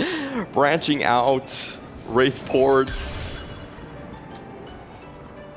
Well, here, once again, we have NCC1, 6 loss streak, so resetting the loss streak, going down to 48. Going towards that fast 8 track once again. We've seen a lot of misses from NCC1 in this grand final. Will this be the time the luck turns around? He hits big and can be a win-out player for his team. I think this current loss streak is, of course, part of the plan. He has patient study. He is going to be patiently waiting until we see that roll down on 4-1. That being said, it's a situation where you have less agency as a player. If you hit, great. If you don't, there's not much you can do to bounce back unless you're rolling down flexibly for multiple comps. It hasn't usually been the case. It's been usually either Prodigies or Sorcerer, and the specific itemization for either of those carries means you can't really roll for both in most cases. And I like this pivot from Guan. He was originally playing the Mundo as well. Now that he sees NCC1 is going for the Sorks, he's going to contest on the AP 4-cost line. He knows that VP, they're losing so much HP. If you just deny, that is considered a win. It's been the target griefing strategy. Once they sense a weak link on the opposing team, they attack it with all of their might in the end of stage 3 and the start of stage 4. In game 2, it didn't pan out. Even though they sent NCC1 in last place, they couldn't cap out and they end up falling down. One Karma has finally been found. You hopefully want to find the Karma too, especially before your opponents on Weibo Gaming can roll and take more Karmas from the pool. And you have an Edge of Night as well. Yeah, he's an optimist. He knows he's going to hit the Gwen. I was like, I'm not so sure about that one. There's a lot of good tank items that could be made to buff up that front line. But he's looking for the ultimate cash out. He's going to have to do that. Oh, and there it is! The Gwen! The aura coming out from NCC1. He's coming back into the game when it matters most. Can he also hit the Karma too? That is the bigger question. Zabram in the shop as well. It hasn't worked out this entire day, but maybe NCC1, this fast 8 strategy for the first time, when it matters most, is going to stabilize. Backs against the wall. Gwen shows up. Edge of Night already there. NCC1 having perfect items for the Karma. All 1-star, no pairs. Facing Milo. Milo is buying him some time, not putting any of the items onto the Casante or the Jarvan, and has not rolled yet as well. So surely this should be a win here for NCC1. Perfect items on the Karma. We'll have a chance to rejuice on this round and then hopefully finish off this roll down. Or maybe try and go 9. He does have Slam in. Maybe he thinks he has to play for a fast line angle with just the Braum and the Gwen he's picked up. Sometimes you just have to believe. Trust the process. It hasn't worked game 1, game 2, or game 3, but now on the cusp of everything, game 4, they try it again. He's been luck stacking. Come on, there's 3 games in a row where he didn't hit or didn't high roll it heavily, and this time around finds that Gwen straight away, and now has the track to be able to find that first place in this game and contest. Reinforcement is big for Kian. He immediately buys the Casante here to help out his front line, now hoping to find a Yuumi or a Seraphine. There's the first Yuumi for Kian, has a full bench worth of gold. We'll see if he sells anything to try and finish off his 2-star carry. Finds a Seraphine as well early on. Virtus.pro hitting all of the priority 5 costs for their compositions. Prodigy getting the Seraphine, Sorcerers finding the Gwen. Both Milo and Kion have their Cassante 2 already, so that's sorted. If there's anyone else from Weibo Gaming trying to go for a Cassante, it'll be very difficult to find with 6 copies already out of the pool. Well, we had that Prowler's Cassante, maybe that would maybe not going to come to fruition this time. Might have to be a Volibear. Xianglang might think, what about me? So for Kion, no Garen saved right here, so I was actually kind of surprised he used the reinforcement on the Cassante immediately. I agree. Had a lot of gold, so maybe should have rolled for the Leona instead. There's no additional traits here, only the Protector. Unless Tianlong is trying to play for the Cassante Prowlers, and you know your teammate already has his Cassante, so it could be a good strategic move to go for the Cassante instead, but it will be a loss here against his team and against Milo. And looking at the HP totals, it is not looking good for VP. It's just already quite low, and looking at LBTZ once again streaking in stage 4, 74 HP, Guan sitting now on 70. Yeah, and Sao Pimi actually hitting the Yuumi, holding an extra copy, trying to deny, has found only a single copy of Leona, but has one in the shop to pair that up. So there is a bit of a better hit for the Prodigy, though is missing away from the Seraphine, as we do have a Lee Sin with the Prowlers. It was Cassante, and this is actually a really good strategic play from VP, forcing Tianlong to instead itemize this. Lee Sin does fit in, of course, with the Executioner with the Akali. We'll see if this will be enough to stay alive. I wonder how it works with Prowlers plus Executioner Lee Sin, because he flies to the lowest health target in 3 range. Maybe that is a range extension into the backline. Haven't played with this exact combo quite yet. I think he might be stuck here for a while. Ooh. Yeah, the damage trying to come through, but there's no pen to get through that tank. Finally, it will proc. But, I mean, I suppose an upgraded Lee Sin with this could get pretty nasty. The question is can you find the 2-star? Level 8, 0 gold. Yuumi on the carousel is huge. Oh, it's not in the right direction, though. It's moving away from NCC1, and Tianlong knows about it, instantly taken away from the carousel. Yep, Gwen denied, but the Yuumi still available. Maris has to deny it from Sao Pimi. Doesn't. Ooh, lets him have doesn't it. Get it. Oh, it's already a Yuumi 2, actually. So Sao Pimi is the one that thinks that he has to deny it. It was just bodyguard duty from Maris trying to deflect the idea that maybe he wanted it, forcing Sao Pimi to take it instead. Neither of the GP players have hit so far, so I think this game is still wide open on the boards. NCC1 just 1 hit away from stabilizing. Notably, Maris finding the Kabuko 3. Maybe that can help give some more time, give some more space to get towards this upgraded Gangplank, but only 4 copies. Having the Mentors online, Maris can at least potentially try and prevent the last place, but only 1 Gangplank away for LBTZ. So far ahead on this Mentors track, having very good augments to go alongside it, and still 74 HP at the top of the tables. Full level ahead of his opponent, 1 off GP. You have to assume that LBTZ will win this race.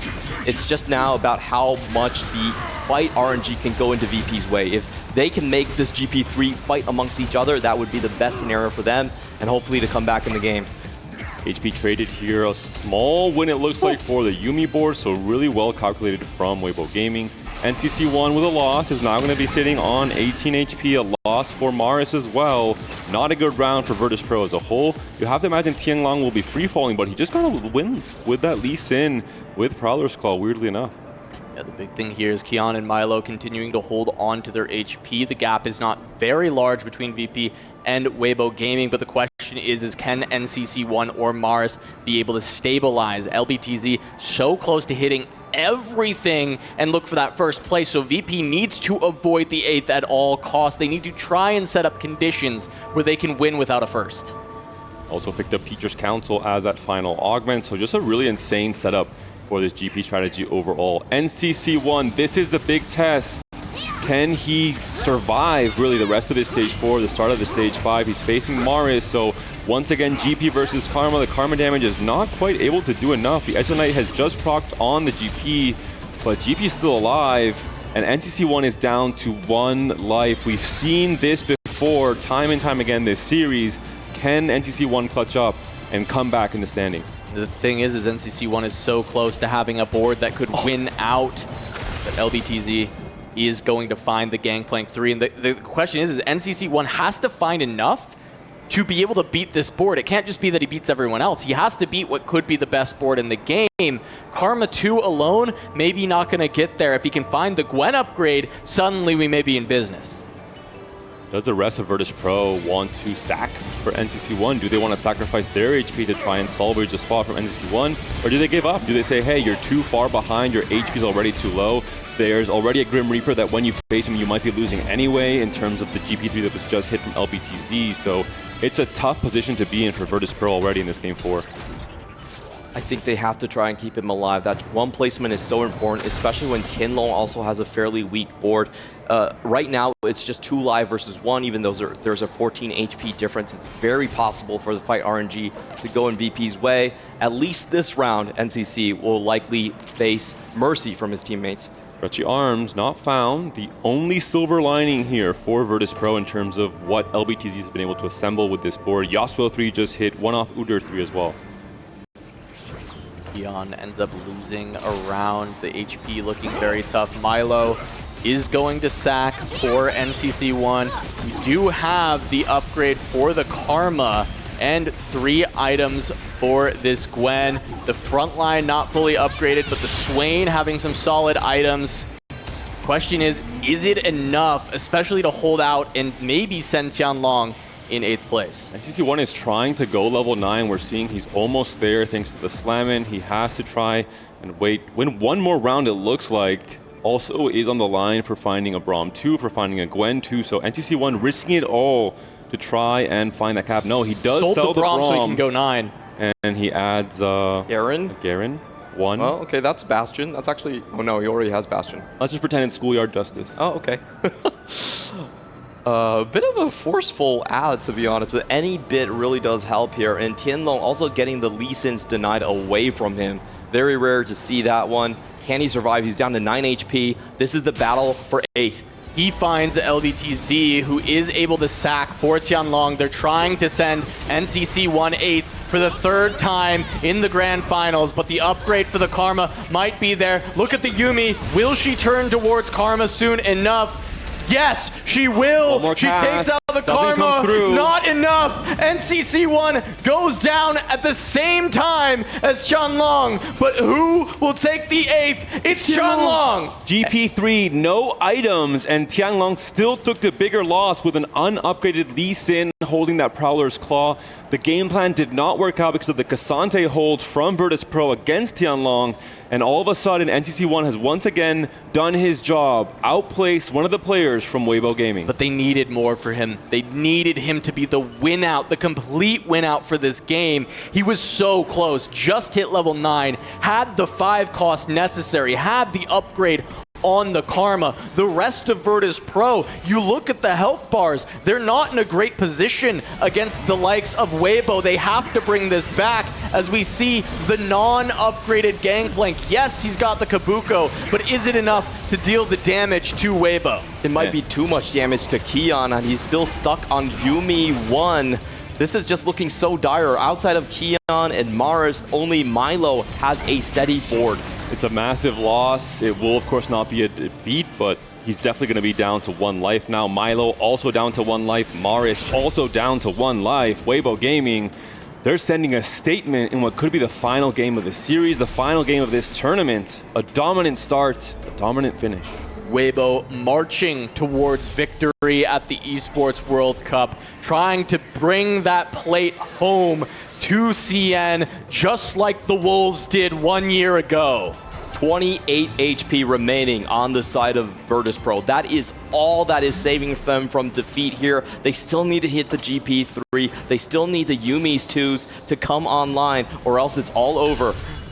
Depending on the matchups, this could be it. This next round could decide the outcome of this tournament if 2 players from Virtus.pro get knocked out in the bottom 4 alongside NCC1.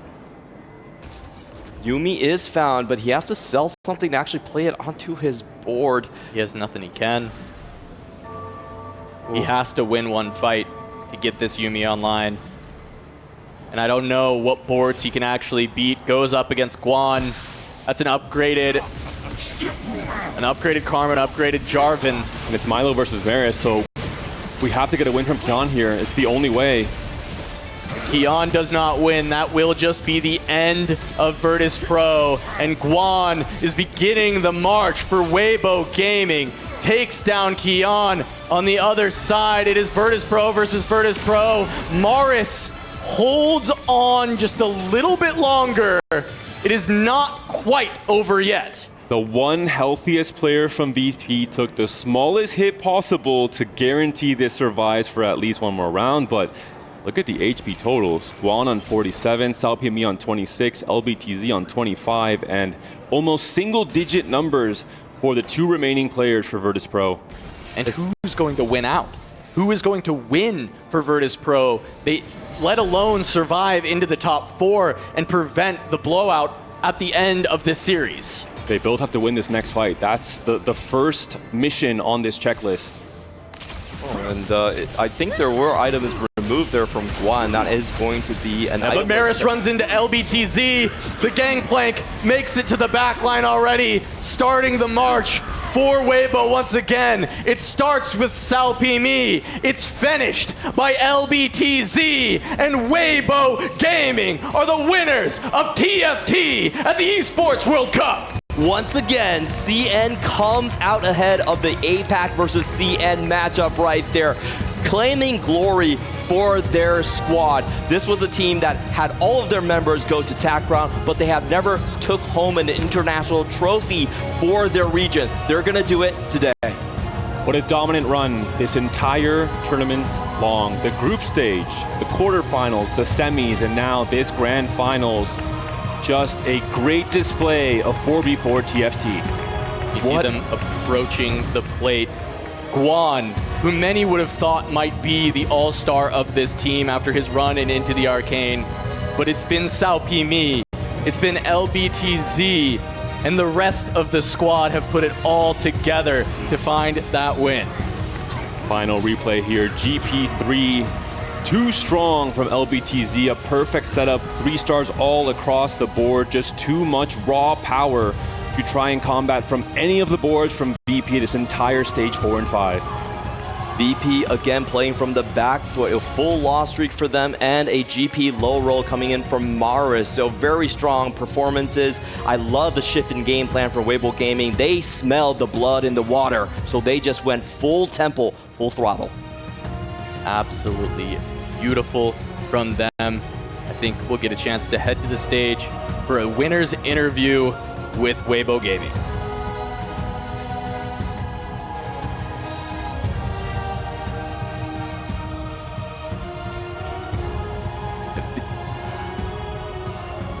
An insane performance from every member on this team. They all picked it up when they needed to. I think the most adaptable team for sure in this tournament.